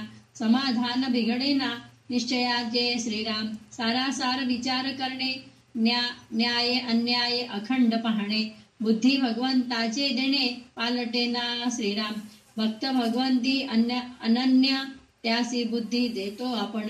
यदर्थी भगवत वचन सावध ऐका श्रीराम. श्लोकात ददामी बुद्धियोगम तम येन मामोपयांती ते. म्हणून सगुण भजन वरी विशेष ब्रह्मज्ञान. प्रत्ययाचे समाधान दुर्लभ जगी श्रीराम. इति श्रीदासबोधे गुरुशिष्य संवादे सगुण भजन निरूपण नाम समास 7वा. श्रीराम समर्थ श्रीराम. तर इथं रामदास स्वामी आपण म्हणतो ना, मनोमय कोश घेऊन आपण परत जन्माला येतो. म्हणजे आपल्या साधारण माणसांचं हे आहे मनोमय कोश घेऊन. म्हणजे आपण जे संकल्प करतो, म्हणजे आपण जिवंत असताना काही काही वासना काही काही कामना हे सगळं मनात दडलेले असतात आपले. आणि संचित कर्म पाप पुण्य केलेले त्याप्रमाणे आपल्याला पुन्हा ते मनोमय कोशातून पुन्हा दुसऱ्या शरीरामध्ये जातो, दुसऱ्या योनीमध्ये जातो आणि आपण जन्म घेतो. हे आपल्याला असं आहे. तर हे संत आपल्याला प्रचिती देतात. म्हणजे तिथं संत आहेत त्या त्या मठामध्ये त्या त्यांच्या समाधीमध्ये आपल्याला संतांचं दर्शन होतो. तर हे सगळ्यांना होतो का? नाही होत. प्रत्येक जण मंत्रालयाला गेलेले असतात. प्रत्येकाला राघवेंद्र स्वामी दिसतात का? वृंदावन बघून येतात, नमस्कार करतात, तिथं तुंगभद्रा नदीमध्ये स्नान करतात, तिकडलं जेवण छान असतं, हो छान मस्त जेवतात आणि निघून येतात. पण काही लोकांना असं होतं तिथं गेल्यानंतर प्रत्यक्ष राघवेंद्र स्वामीचं दर्शन होतं. ते त्यांच्याशी बोलतात, त्यांना येऊन काहीतरी ज्ञान देतात, काहीतरी मंत्र देतात, असे ते त्यांना अनुभव येतं. त्याचं कारण काय? त्यांची तेवढी श्रद्धा आहे म्हणून ते घडतं. सगळ्यांसाठी ते घडत नाही. म्हणजे ती श्रद्धा आपल्यामध्ये आहे म्हणून आपल्याला राघवेंद्र स्वामीचं दर्शन होतंय. पण राघवेंद्र स्वामी पुन्हा तिथं आहेत हे असं नाहीये. म्हणजे आहेत म्हणून म्हणलं तर काय आहेत, वायू रूपामध्ये आहेत, तिथं ते त्यांचं म्हणजे अस्तित्व आहे, सगळं खरं आहे. पण शरीर रूपामध्ये ते नाहीयेत, त्यांना पुनर्जन्म नाहीये. संत सद्गुरूंना इतकं त्यांनी निष्काम कर्म केलेले आहेत, त्यांना वासना नाही, इच्छा नाहीये, कामना नाहीये, कशाचं नाही. मग त्यांना पुनर्जन्म आहेच काय? नाहीये. तर हे कधी पण चुकूनही विचार करू नका. म्हणजे आम्हाला तिथे गेल्यानंतर संतांचं प्रचिती आली, त्यांचं आम्हाला दर्शन झालं, साक्षात्कार झालं, म्हणजे ते शरीर रूपाने तिथं आहेत, पुन्हा ते जन्म घेतलेत, मनोमय कोश पुन्हा एका शरीरामध्ये आलं, असं कधीही होत नाही. असं ठामपणे आपल्याला इथं सांगत आहेत. तर तिथं असं होतं की खरं पाहिलं तर हे संत जे असतात की नाही देहरूपी असतात खरं तर, पण ते जिवंत असताना पण ते संत ह्याच्यामध्ये राहत नाहीत, देहामध्ये राहत नाहीत. ते चांगलं कार्य करण्यासाठी म्हणून फिरत राहतात. त्याचा आपल्याला अनुभव कुठं येतो? आपल्याला शिर्डी साईबाबांचं कथा आहे ना, तर त्याच्यामध्ये शिर्डी साईबाबांचं देह आहे, पण ते देह पडतं. पण ते म्हणतात मी गेलो म्हणून समजू नका तुम्ही, ते दुसरं कार्य करा. म्हणजे दुसरे कोणीतरी तिथं आजारी पडलेले असतात, त्यांचं कष्ट ते आपल्या अंगावर घेतात आणि देह सोडून देतात थोड्या दिवसासाठी. असं तिथं कथा आहे. म्हणजे ते देहात नसतातच, म्हणजे वायुरूपात ते फक्त देहरूपी आहेत. ते भ्रम आहे आपल्याला की त्यांच्यामध्ये हे आहे, हे असं आहे. आपण हे सगळं भ्रम म्हणून म्हणतो, पण ते तसं नाहीये. म्हणजे देह आहे म्हणजे हे एक प्रकारचं सगळं भ्रमच आहे म्हणून म्हणतात. जे दिसतंय ते भ्रमच आहे. तर आपल्याला संत दिसतायत ते भ्रमच आहे. माणूस दिसतोय भ्रम आहे, तर संत दिसतायत ते भ्रम नाहीये का? ते शक्ती रूपानी आहेत. खरं तर संत जे आहेत ते शक्ती रूपानी आहेत, वायू रूपानी आहेत. आपल्याला दिसतायत, देहधारी दिसतायत, पण ते देहधारी नाही आहेत, ते वायू रूपामध्येच आहेत. तर जिवंत असताना असं आहे त्यांचं. तर त्यांचं देह ठेवल्यानंतर पुन्हा कुठलं त्यांना देह मिळणार आहे? तर ह्या शंकेमध्ये तू राहू नको म्हणून त्यांनी स्पष्ट सांगतायत. आणि तिथं काय होतं, आपल्याला अजून काय होतं, आपण कल्पना करतो त्यामुळे स्वप्नामध्ये ते म्हणजे हेच ज्ञानी पुरुषाला जन्म येतो ही कल्पना करू नका. माझे सांगणे आकलन होत नसेल तर सूक्ष्म विचार करून बघा. तर हे सूक्ष्म विचार करून बघा म्हणजे हेच आहे. खऱ्या पुण्यमार्गाने ते गेलेले असतात म्हणून जे ज्ञानी पुरुष मुक्त होतात त्यांची सत्ता विनाशायास आपोआप चालते. म्हणजे असं होत असतं. त्याचं आपल्याला अजूनही चांगलं उदाहरण म्हणून म्हणलं तर घरचंच आहे. आपले वडील, आपल्या घरचे वडीलधारे किंवा आपल्या जे आता आपल्याला वडील नाही आहेत, आपण आहेत, काही लोकांना असतील वडील, मी असं म्हणत नाही, पण आता आपणच म्हातारे झालो. आता मिस्टर आहेत माझे, गावाला गेले, तेच करते, घरचे करते धरते आहेत. ते गेले म्हणून काम राहून जातं का? त्यांचं काम होतच असतं ना व्यवस्थित. मी जर घराबाहेर गेले, मी स्वयंपाक करते, मी घर आवरून ठेवते, मी कपडे धुते, मी भांडे घासते, मी गेले म्हणून काम राहून गेलं का? काम होऊच लागलं ना. त्याचप्रमाणे संत सुद्धा देह ठेवले म्हणून तिथं काम थांबलं असं नसतं. त्यांचं काम ते करतच आहेत, म्हणजे सत्कर्म करतच आहेत. सगळ्यांचे चांगलं ते विचार करत आहेत, सगळ्यांचं कल्याण व्हावं हे ते विचारच करत असतात. म्हणून देह ठेवले म्हणून त्यांना पुनर्जन्म आहे हे तुम्ही विचार करू नका, असं आपल्याला परत परत सांगतायत. समजा एखाद्याला निर्गुणाचा अनुभव आला. अजून एक गोष्ट काय सांगितलेलं आहे त्यांनी, समजा आता हे निर्गुण म्हणून म्हणतोय, म्हणजे शरीरामध्ये संत दिसत नाहीत आपल्याला.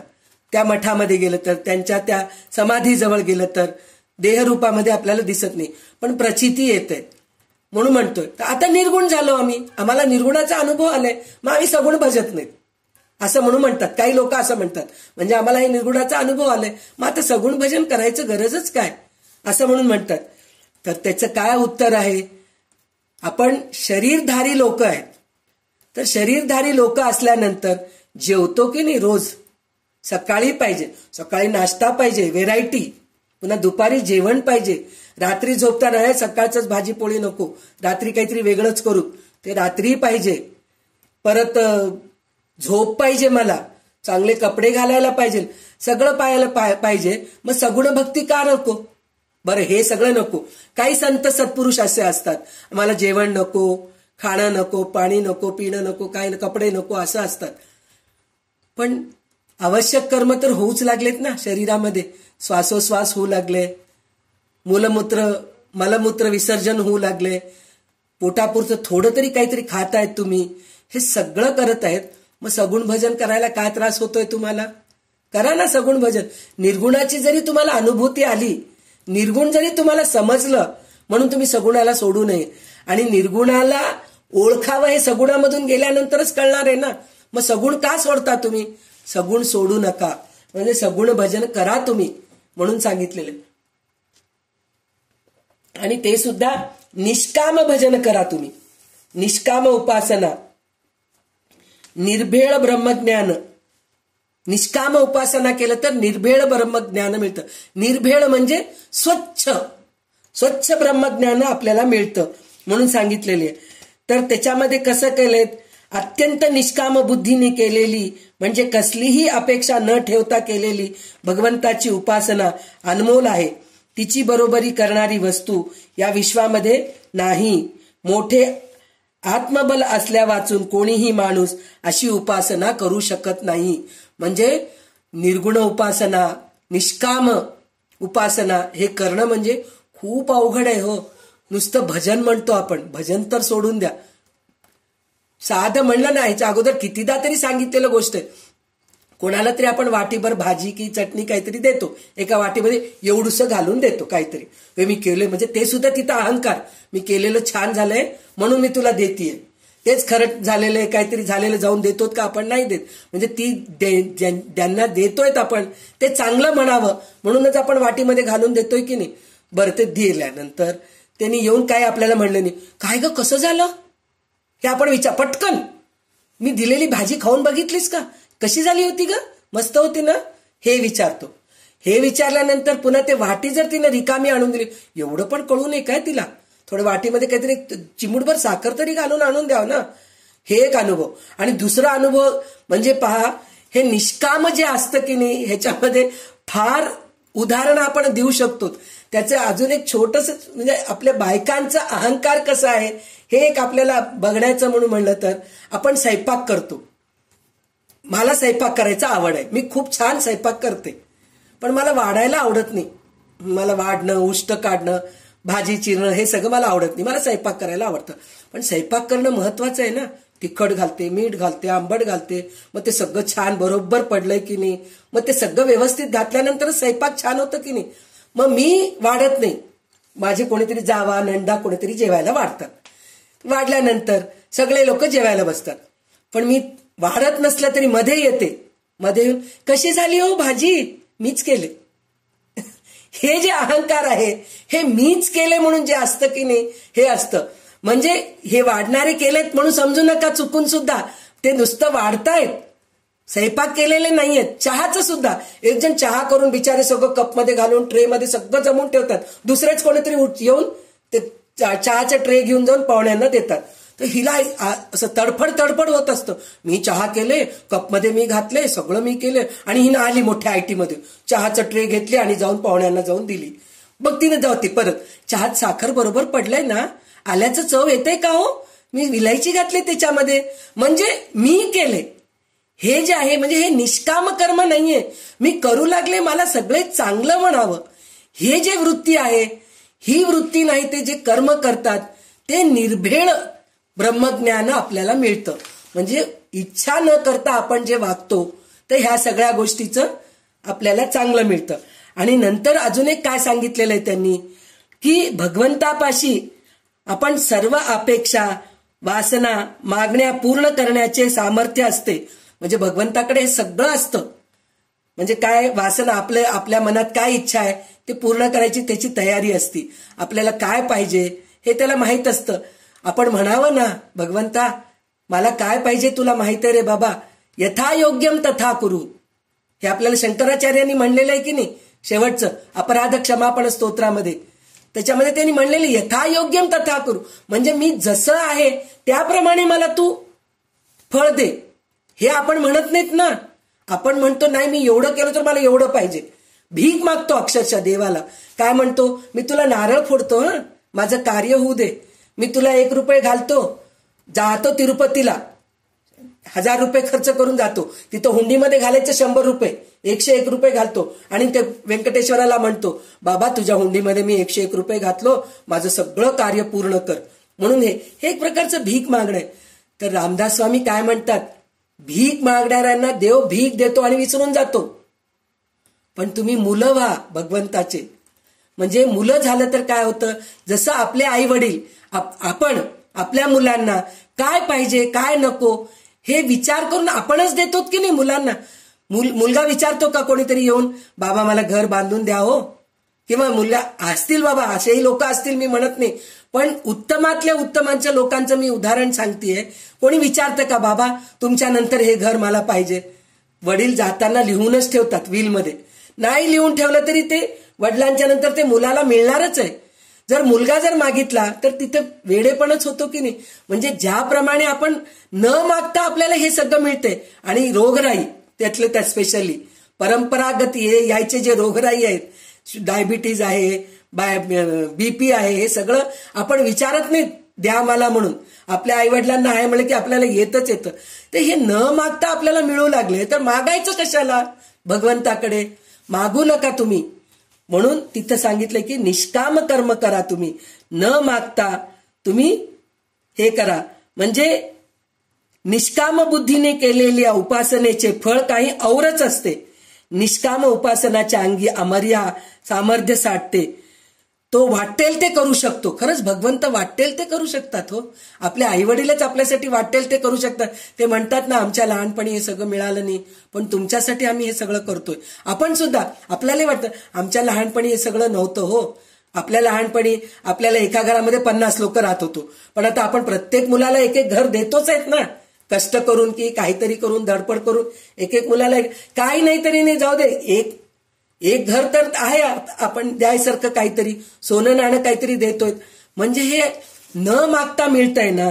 तर तेथे कामनापूर्तीची मुळीच किंमत राहत नाही. म्हणजे विचारून जे केलेलं असतो ना त्याला काही हेच राहत नाही. आणि भगवंत आपल्याला दूर लोटून टाकतो हे आपल्याला सांगितलेलं आहे. तर ज्ञानी भक्ताचा महिमा यापेक्षा अधिक आकलन होणे बुद्धीला शक्य नसते. म्हणजे हेच कळून घेणं ज्ञानी लोकांचं बुद्धी आहे असं म्हणून सांगितलेलं आहे. म्हणजे ज्ञानी लोकांना हे कळतं की भगवंताकडे आपण काही मागू नये.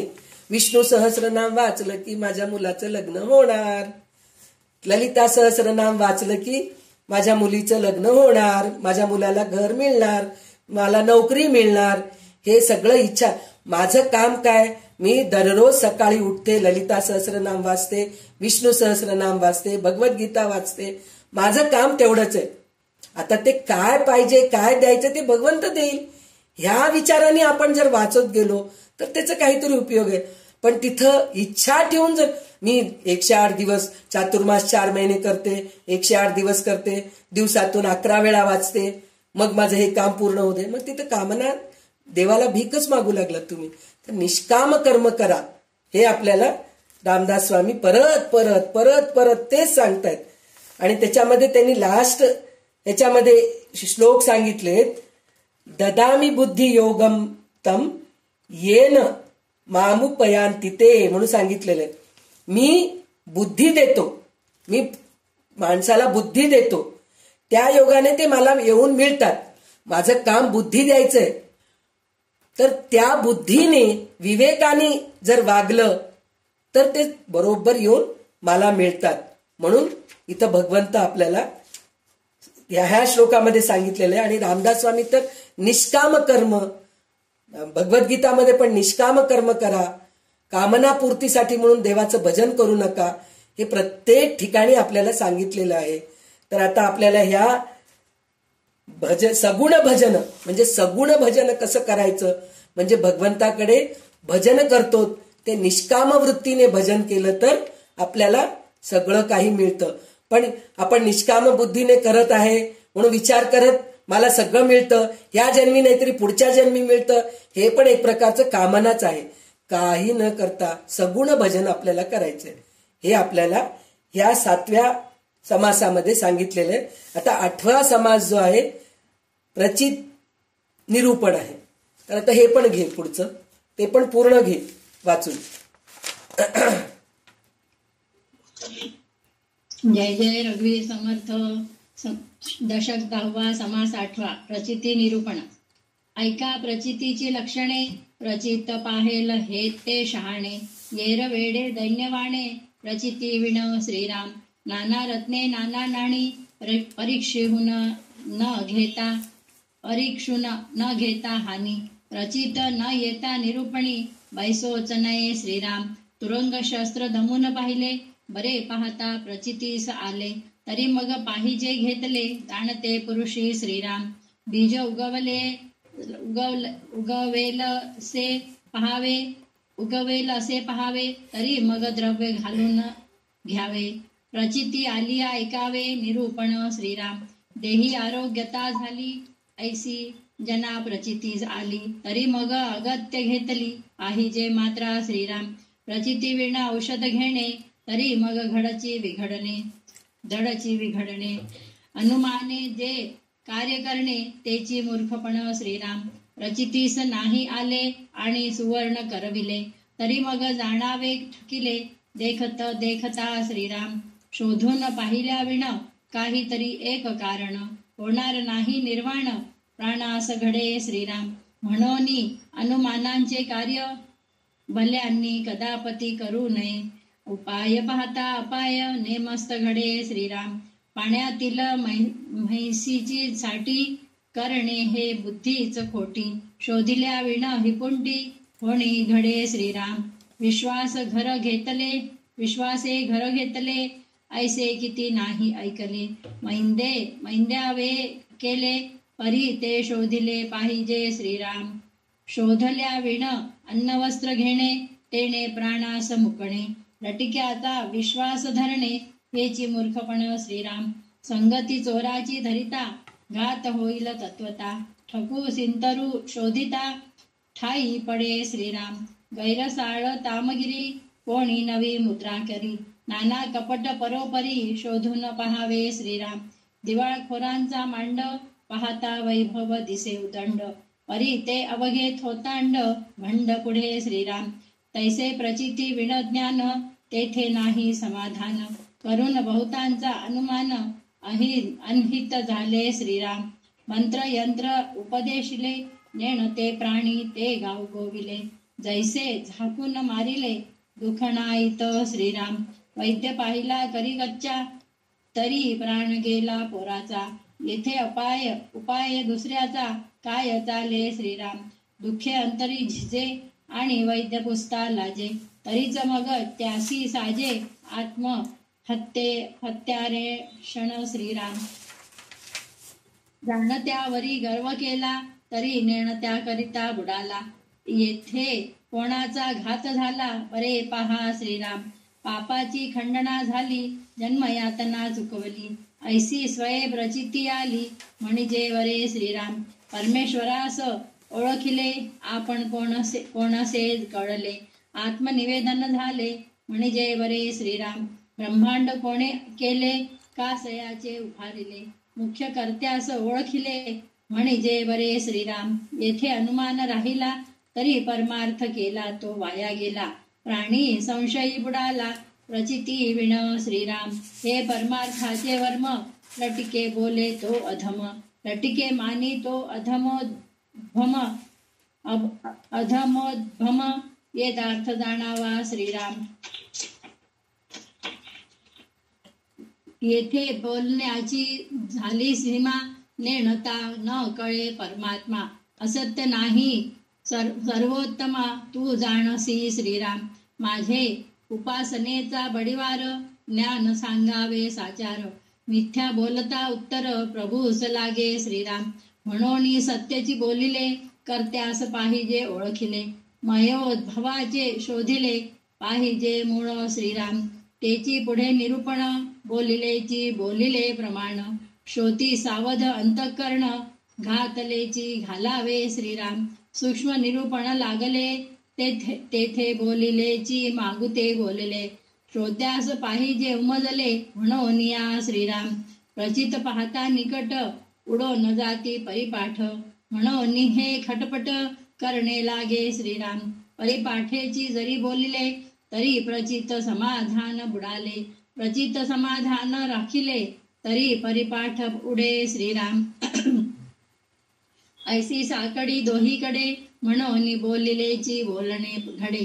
दोन्ही राखो निया कोडे उकलून दाऊ श्रीराम. परिपाठ आणि प्रचित प्रमाण दोन्ही राखोन निरूपण. श्रोते परम विचक्षण विचारोत पुढे श्रीराम. इति श्रीदास बोधे गुरुशिष्य संवादे प्रचिती निरूपण नाम समास 8वा श्रीराम. समर्थ श्रीराम. जय जय रघुवीर समर्थ. तर इथं प्रचिती लक्षण म्हणून सांगितलेलं. म्हणजे प्रचिती म्हणजे कोणत्याही गोष्टीचा आपण अनुभव घ्यायला पाहिजे. हे आपल्याला प्रत्येक म्हणजे अनुभव कसं घ्यायचं, विवेकाने घ्यायचा अनुभव. इथं विवेक वापरायलाच पाहिजे हे आपल्याला प्रत्येक वेळेस सांगतायत. आणि स्वतःचा अनुभव घ्या, प्रचिती घ्या. दुसऱ्यांचा अनुभवाने आता आपण काही काही वेळेस तांदूळ विकत घ्यायला जातो पहा. तांदूळ विकत घ्यायला गेल्यानंतर दुसरे सांगतात तांदूळ चांगलंय हो, छान मऊसवर भात होतं, मला मोकळं खायचंय. तर त्यांचं ते तांदूळ मऊ होते म्हणून जर मी घेतले तर मला ते आवडणार नाही. तर आपण दुकानदाराकडे जाऊन म्हणायला पाहिजे की मला एक अर्धा किलो तांदूळ द्या हो, मग मी वाटल्यास तर 1 क्विंटल तांदूळ नंतर घे. मला जर ते तांदूळ चांगलं वाटलं तर मी ते तांदूळ पहिले घरात शिजून बघते, मग हे करते. असं आपण छोट्या तांदूळाच्या बद्दल विचार करतोय. अशी कितीतरी गोष्टी त्यांनी सांगितलेल्या आहे की काय म्हणतात ते औषधाच्या बद्दल सांगितलेलं आहे. औषध कोणी आपल्याला घेतल्यानंतर काय त्या गोष्टीचा आपल्याला अनुभव येतो ते आपण आपलं बघूत ना. काही लोकांना पहा कारले घेतलं ना डायबिटीस जातं हो, पण काही लोकांना तेच कारले आणि मेथी जर खाल्लं पित्त होतं, मळमळायला लागतं, उलट्या होतात. म्हणजे तुला जे कारले पचलं ते मला पचतं हे नाहीये, माझं मी खाऊन बघायला पाहिजे. तुम्हाला गोड खाल्लं, तुम्हाला श्रीखंड आवडतं, तुम्ही श्रीखंड खातात, छान वाटतं, पण ते श्रीखंड मी खाल्लं की मला सर्दी होतं. आता पंखा आहे, पंखा चालू आहे, मला गरमी होते म्हणून मी पंखा लावून बसले, पण मला ताप आलेला, मला पंखा नको वाटतं. म्हणजे माझ्या अनुभवाप्रमाणे माझ्या शरीराला काय पाहिजे हे माझं मीच विवेक करून बघायला पाहिजे. हे मी माझ्या उदाहरणाने सांगितले, पण रामदास स्वामी इथं आपल्याला बरेच उदाहरण दिलेले आहेत. तर काय त्यांनी उदाहरण दिलेले आहेत, नाणी रत्न सुद्धा पारखून बघायला पाहिजे, तरच ते खरं आहे ते कळतं. काच आणि हिऱ्यामध्ये आपल्याला फरक कळत नाही, तर ते तिथं सुद्धा आपल्याला अनुभव घ्यावं लागतं. त्याच्यानंतर काय सांगितलेलं आहे त्यांनी, घोडा चालवून पाहावं. त्यावेळेस घोडा, आता कुठं घोडा आपल्याला आपण पाळूच शकत नाही, आपल्याला बांधायलाच जागा नाही, आपल्या घरी आपले वस्तूच ठेवायला जागा नाही, तर घोडा कुठं ठेवणार. घोडा, गाय, म्हैस हे सगळं ठेवायला आपल्याला जागा नाही. म्हणजे त्या काळातले ते अनुभव म्हणजे सांगतायत त्यांनी. घोडा चालवून पाहावं, शस्त्र वापरून पाहावं म्हणून सांगितलेले आहेत.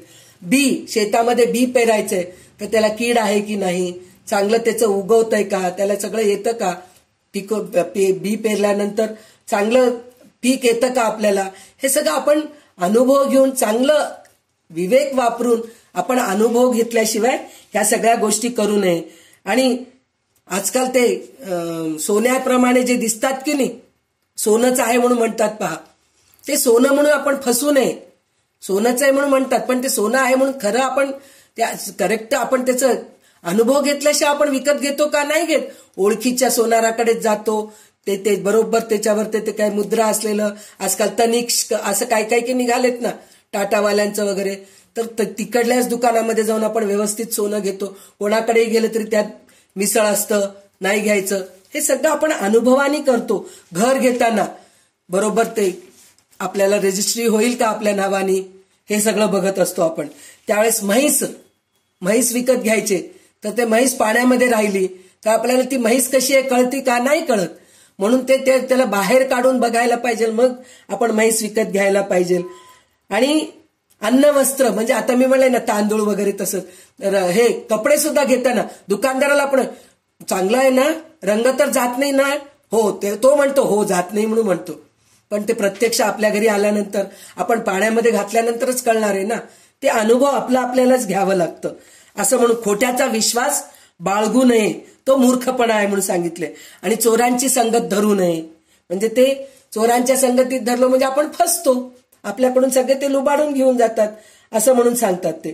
त्याच्यानंतर काही लोकांचं आता लग्न करायच्या वेळेस फार अशा गोष्टी पहिल्या काळी व्हायचे, आता तसं होत नाही. सगळ्या अंगावर ते सोनं बिनं घालून यायचे, चांगले चांगले कपडे घालायचे, कारमध्ये यायचे, सगळं म्हणजे मुलीला बघायला यायचे. आणि ते नंतर पाहिलं तर त्यांचं काहीच नसतं, सगळं लोकांकडून उधार मागून घेऊन येतात आणि आता मुलीकडच्या लोकांना वाटतं कारमध्ये आले बाबा ते लोक, त्यांचं स्वतःचं घर आहे वाटतं, ते स्वतःचं घर नसतं, काही नसतं. असे फसवणारे पण लोक असतात. म्हणजे आपल्याकडे काही नाहीये पण आहे असं दाखवणारे लोक असतात. ते तसं करू नये. तसल्या लोकांच्या ह्याच्यामध्ये हे तिथं पण तुम्ही अनुभव घ्या, व्यवस्थित अनुभव घ्या असं म्हणून सांगितलेलं आहे. आणि शेवटी त्यांनी सांगितलंय सद्गुरू सुद्धा अनुभव घेऊनच घ्या. म्हणजे काहीही ज्ञान देतात हो गुरु, म्हणलं ना, गुरु किती प्रकारचे आहेत. चोरी शिकवणारे गुरु आहेत, तलवार शिकवणारे गुरु आहेत, शस्त्रविद्या शिकवणारे गुरु आहेत, मल्लविद्या शिकवणारे गुरु आहेत, आपल्याला योगासन प्राणायाम शिकवणारे गुरु आहेत. असे कितीतरी गुरु आहेत. पण आपल्याला कोण पाहिजे, आपल्याला काय पाहिजे, आपल्याला शेवटी परब्रह्म काय आहे हे कळून घ्यायचंय. मग आपण कोणाकडे जायला पाहिजे, सद्गुरूंकडे जायला पाहिजे. कोणचे सद्गुरू पाहिजे, ज्यांना हे सगळं वेद शास्त्र हे सगळं माहीत आहे आणि आपल्याला नीट समजून सांगतात की नाही हे ओळखूनच मग आपण त्या सद्गुरूकडे जायचं असतं. आणि काही लोकांचं असं असतं, आजारपण डॉक्टरकडे जातात, म्हणतात खरं वकील, डॉक्टर आणि पोलीस म्हणे यांच्याकडे काही लपून ठेवू नये म्हणे. लपून ठेवलं तर आपल्याला जे मिळायचं ते मिळत नाही. जे काय आहे ते खरं सांगायचं तिथं. जर डॉक्टरकडे गेलं, माझं आजारपण मी लपून ठेवले, तर मग डॉक्टर कशावर औषध देईल तो. मग आपल्याला ते आजार वाढतच जातं ना. मला नाही हो, लाज वाटते मला सांगायला, डॉक्टरकडे गेलो तर मला नाही आवडत हो असं सगळं उघडपणे सांगायला, असं म्हणलं तर होतं का, नाही होत. आपल्याला काय आजारपण आहे आपण डॉक्टरला वैद्याला सांगितल्याशिवाय कळणार नाही. मग त्या प्रकारे ते औषध देणार नाहीत. म्हणजे ह्या सगळ्या गोष्टी प्रचिती आहे. म्हणजे ह्या प्रचिती अनुभवाने आपल्याला हे करत जायचं असतं. डॉक्टर वैद्याकडेच गेलो आणि तो माणसाला झाकून ठेवावा आणि त्याला मारून टाकावा असाच प्रकार होऊन जातं.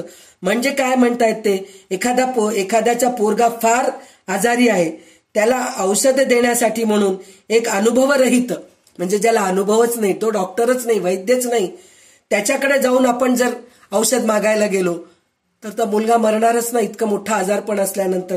तर तसं ते करू नका. म्हणजे अनुभव हे फार महत्वाचं आहे. म्हणतो ना, दुसऱ्यांच्या अनुभवावर ते आपण जाऊ नये. दुसऱ्यांच्या जे हे करतायत, म्हणजे आता मला दर्शन झालं हो भगवंताचं, त्यांना झालं हो, तुम्ही घ्या ना, तुमचा अनुभव घ्या ना, भगवंताचं दर्शन ते बघा ना तुम्ही. तर म्हणजे ज्याचे त्यांनी अनुभव घ्यायला पाहिजे असं म्हणून तिथं सांगितलेलं आहे. नंतर आत्मसाक्षात्कार झालंय हे आपण कसं बोलावं, कसं समजावं, म्हणून आपल्याला हे 21व्या ओवीपासून आपल्याला सांगितलेलं आहे. आत्मसाक्षात्कार झालेल्या पुरुषांना, माणसांना आपण कसं ओळखावं हे आपल्याला सांगितलेलं आहे. म्हणजे पाप संपूर्णपणे नाश पावले, पुन्हा जन्मास येऊन यातना भोगणे थांबले, असा प्रत्यक्ष अनुभव स्वतःच आला म्हणजे आत्मज्ञान झाले असे समजावे. म्हणजे ह्या जन्मी आपल्याला कशाचाही त्रास नाही. म्हणजे त्रास नाही म्हणजे प्रत्यक्ष त्रास जरी असला तरी मला त्याचं दुःख नाहीये, हे महत्वाचं आहे. तर त्याला आत्मज्ञान झालं असं समजायला पाहिजे. परमेश्वराची ओळख झाली म्हणजे शक्ती काय आहे हे आपल्याला कळालं, त्याची आपण उपासना करायला लागलो म्हणजे आत्मज्ञान झालं, म्हणून आत्मसाक्षात्कार झाला म्हणून ओळखायला पाहिजे. मी खरा कोण हे कळले आणि संपूर्ण शरणागती साधली. म्हणजे काही प्रत्येकाजवळ क्षमा याचना, म्हणजे माझी चूक नसेल, जाऊ दे बाबा, झाली चूक, सोडून दे, असं जे असतं त्याला आत्मज्ञान झाले असं समजावं. हे विश्व कोणी केले हे समजले, ते कशाचे केले हे कळले, खरा करता कोण आहे हे ओळखले म्हणजे आत्मज्ञान झालं समजा. म्हणजे आपण गेल्या जे ह्या दशकामध्ये सगळं जे बघत आलो की नाही, सृष्टी निर्माण कोण केलंय, पालन करता कोण आहे, प्रलय कोण करतंय, कशा प्रकारे होतंय, हे सगळं कळून घ्यायचं. कळून घेतलं आम्ही म्हणून म्हणलं तर झालं असं नाही. हे प्रत्यक्ष आपल्याला अनुभव यायला पाहिजे. म्हणजे हे सगळ्या गोष्टी घडतायत, आपण ह्याच्यात काही नाहीयेत, आपल्याला याचं देणं घेणं नाही. प्रलय होऊ लागले, आपलं काम आपलं ते करतायत, सृष्टी होतीये त्याचं काम ते करतंय. पण आपल्याला तसं नसतं. कोणीतरी घर बांधून आलं की लगेच, काय हो घर बांधून आलात, खोली बांधून आलात का, कोणासाठी, भाड्याने देणार आहेत का मुलासाठी, लगेच प्रश्न. रंग लावू लागले कोणीतरी घराला, काय हो कार्य आहे का तुमच्या घरामध्ये, लग्न चालू आहे का, लगेच. म्हणजे तिथं सृष्टी निर्माण होऊ लागले, तिच्यामध्ये आपण खळबळ मध्ये काय चाललंय म्हणून विचारायला जातो. म्हणजे हे म्हणजे आत्मसाक्षात्कार झालं नाहीये हे असं आपल्याला अशा गोष्टींनी आपल्याला कळतं. आणि सांगितलेल्या गोष्टी संबंधी थोडा संशय जरी शिल्लक उरला तरी तोपर्यंत केलेला परमार्थ वाया गेला असे समजावे. सगळं आपल्याला कळालं पण काही वेळेस थोडे संशय येतं, संपलं गेलं म्हणजे आपण केलेलं सगळं वाया गेलं असं म्हणून सांगितलेलं आहे. परमार्थाचे रहस्य हे आहे, हे खोटे आहे असे समजणे म्हणले तो अधम. अधम म्हणजे पाप करणारा असं म्हणून सांगितलेलं आहे. तर म्हणजे हे सगळं खोटं आहे म्हणून जो म्हणतो की नाही तो अधम आहे म्हणून सांगितलेली आहे. तर जोपर्यंत अज्ञान आहे तोपर्यंत परमात्म स्वरूप कळणार नाही. ही गोष्ट खोटी असे आहे, ही गोष्ट खोटी नाही. सर्वोत्तम रामराया, माझ्या म्हणण्याचा भावार्थ तू बरोबर जाणतो. माझ्या उपासनेचे थोर वैशिष्ट्य असे आहे की अगदी खरे आत्मज्ञान सांगावे. मी जर खोटे व वावगे बोलेन तर त्याचा दोष रामरायास लागेल. म्हणजे रामदास स्वामी म्हणतायत बरं काय, मी हे सांगितलो, जर मी खोटं सांगितलो तर मला हे दोष रामरायाला लागेल. म्हणजे हे जर मी सांगितलेले जर खोटं असेल तर रामरायाला दोष लागेल. म्हणजे आपण म्हणतात ना, आता आपण काहीतरी चोरी वगैरे केलो तर आपल्या आईवडिलांनाच दोष लागतं की नाही, काय बरोबर शिकवला नाही बाबा आहे ना, आईवडिलांनी बरोबर वळण लावले नाही, चांगले संस्कार दिले नाहीत असंच आपण म्हणतो की नाही, म्हणजे आईवडिलांना दोष लागतं. तसं रामदास स्वामी म्हणतायत जर मी हे सगळं सांगू लागलेलं जर खोटं असलं तर रामरायाला, म्हणजे रामराय मला बरोबर सांगितले नाहीत. म्हणजे किती त्यांचं हे आहे पा, रामावर ते विश्वास आपल्याला आहे का हो? लगेच आपण नाही हो, आपण बाजूला सरकून जातो असं म्हणून सांगितलेलं. म्हणून जे संपूर्णपणे सत्य आहे ते सांगतो. खरा करता कोण आहे हे साधकाने ओळखली पाहिजे. माया कोठे व कशी उत्पन्न झाली याची मूळ शोधून काढायला पाहिजे असं म्हणून आपल्याला आतापर्यंत सांगितलेलं आहे. आणि हा विषय सूक्ष्म आहे, त्याचे विवेचन चटकन ध्यानात येत नाही. श्रोत्याने ते नीट समजावा यासाठी पुन्हा पुन्हा ती गोष्ट समजून सांगावी लागते. म्हणजे आता आपण कंटाळा करतो की नाही, कंटाळा काय तेच तेच तेच तेच बोलायला लागलेत बाबा, कंटाळा यायला लागले असं वाटतं की नाही, तर ते तसं समजू नका. कारण हे कितीदा सांगितलं तरी समजत नाही, म्हणून मला पुन्हा पुन्हा सांगावं लागतं. नंतर त्याच्यानंतर त्यांनी काय सांगितलेलं आहे की सूक्ष्म अनुभव घेऊन बघितले तर परंपरेने चालत आलेल्या जनकल्पना खोट्या ठरतात. म्हणजे आता आपल्याला जे परंपरांनी सांगत आलेले आहेत, आता काही वेळेस असं म्हणतात ना, म्हणजे असं बली द्यायला पाहिजे हे सगळं, आता ते सगळं आपण नाही करू शकत. तर हे सगळं खोटे आहेत असं समजू नका तुम्ही, तिथं विवेक वापरा. म्हणून परमार्थ पुन्हा पुन्हा सांगणे जरुरी आहे. म्हणजे परंपरांनी जे गोष्टी आपल्याला कळत आहेत पण त्या गोष्टी करू शकत नाहीत, तर ते कसं करायचं हे शिकायचं. म्हणजे परमार्थ पुन्हा पुन्हा ऐकावं लागतं आपल्याला. आणि परंपरागत लोकसमजुतीप्रमाणे सांगायचे म्हटले तर स्वानुभवाचे समाधान होत नाही.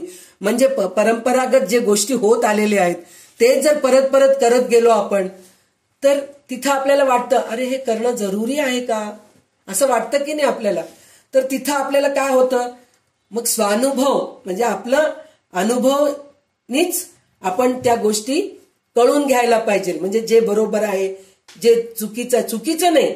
म्हणजे त्या काळात ते आता परंपरागत म्हणजे आता आपण म्हणतो महिन्याची पाळी जी आहे त्या पाळीच्या वेळेस बाजूला बसायचं, ह्या पहिल्या परंपरामध्ये पासून चालू आहे. पण आता आपण बसू शकतो का, नाही बसू शकत. तर हे विवेकाने, म्हणून ते खोटं आहे का, खोटं नाहीये. त्या काळात ते बरोबरच होतं पण ह्या काळात ते जमत नाही. म्हणून आपण पुन्हा पुन्हा परमार्थ जर शिकत गेलो, ऐकत गेलो तर हे विवेकाने आपल्याला कळतं की कोणचं बरोबर आहे कोणचं बरोबर नाही हे आपल्याला कळतं. आणि पूर्व परंपरा आणि आत्मप्रचिती या दोन्हीचे प्रामाण्य भंग होणार नाही असे विवेचन करून बुद्धिमान श्रोत्यांनी त्या विवेचनाचे खोलवर मनन करावे.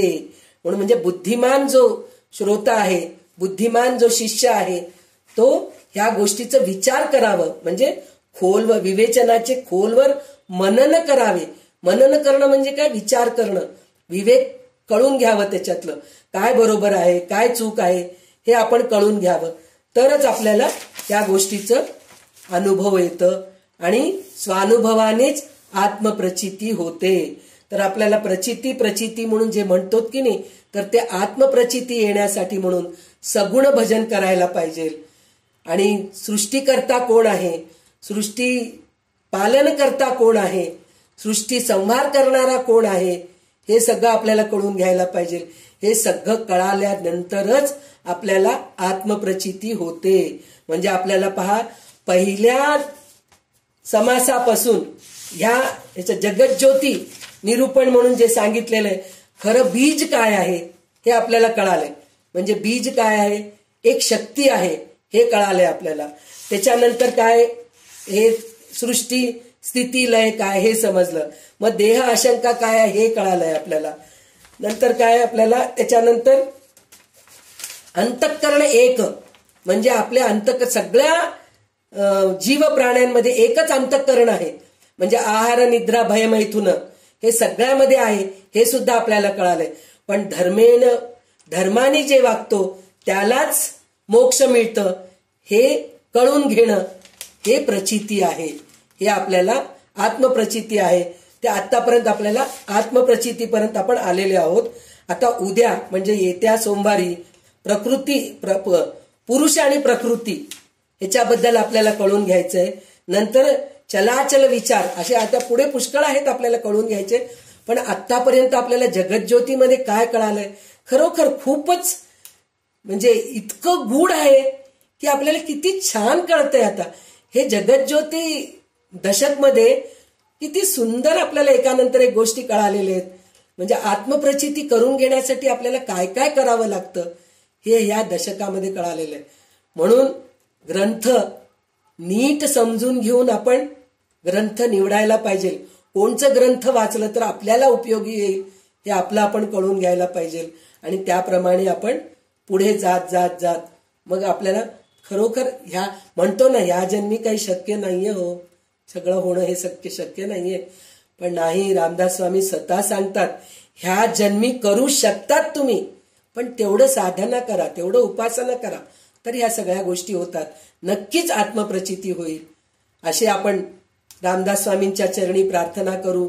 आणि पुन्हा एकदा मी सांगते की आज जे काही सांगितले, माझ्या बुद्धीप्रमाणे माझ्या मतीला जे सुचले ते मी सांगायचा प्रयत्न केले. तर ह्याच्यातलं जे काही चांगलं आहे ते सगळं माझे सद्गुरू रामदास स्वामी भगवंत यांच्या कृपेनेच मी काहीतरी सांगू शकले. आणि जे काही थोडंसं कमी असेल किंवा काहीतरी नावामध्ये काही बदल वगैरे काही झालं असेल तर खरोखर मी भ्रमिष्ठ झाले असं समजून घ्या. माझ्या लक्षात नाही, अशामुळे मी असं करते. कारण आपण भ्रम हे बघितलो ना, भ्रमाच्या बद्दल आपण बघितलो की नाही, तसं माझं भ्रम पण थोडं कुठेतरी गेलं असेल, म्हणून काहीतरी थोडंसं मी चुकीचं बोलले असेल असं समजून मला क्षमा करा. आणि आजचं जे झालेलं आहे ते सगळं तुम्ही मनापासून, जे बोलणं झालेलं आहे, निरूपण झालेलं आहे, ते सगळं तुम्ही मनापासून सगळे ऐकतायत. त्यामुळे मला पुन्हा अजून चांगला अभ्यास करावा म्हणून वाटतंय. आणि आज झालेली सगळी सेवा रामदास स्वामींच्या चरणी आणि माझ्या सद्गुरूंच्या चरणी अर्पण करून मी इथंच थांबते. जय जय रघुवीर समर्थ. आणि आता कल्याणकरी रामराया उषा म्हणेल आणि आपण इथेच थांबूया. जय जय रघुवीर समर्थ. कल्याणकरी रामराया रामराया, कल्याणकरी रामराया. तळमळ तळमळ होतची आहे, होतची आहे. हे जन हाती धरी दयाळा, कल्याणकरी रामराया. अपराधी जन चुकतची गेले, चुकतची गेले. तुझी सावरी दयाळा, कल्याणकरी रामराया रामराया. कल्याणकरी रामराया. कठीण त्यावरी कठीणची झाले, कठीणची झाले. आता न दिसे उरी दयाळा, कल्याणकरी रामराया रामराया. कल्याणकरी रामराया. कोठे जावे काय करावे, काय करावे. आरंभिली बोहरी दयाळा, कल्याणकरी रामराया रामराया. कल्याणकरी रामराया. दास म्हणे आम्ही केले पावलो दयेसी नाही सरी दयाळा कल्याण करी राम राया कल्याण करी राम राया जनहित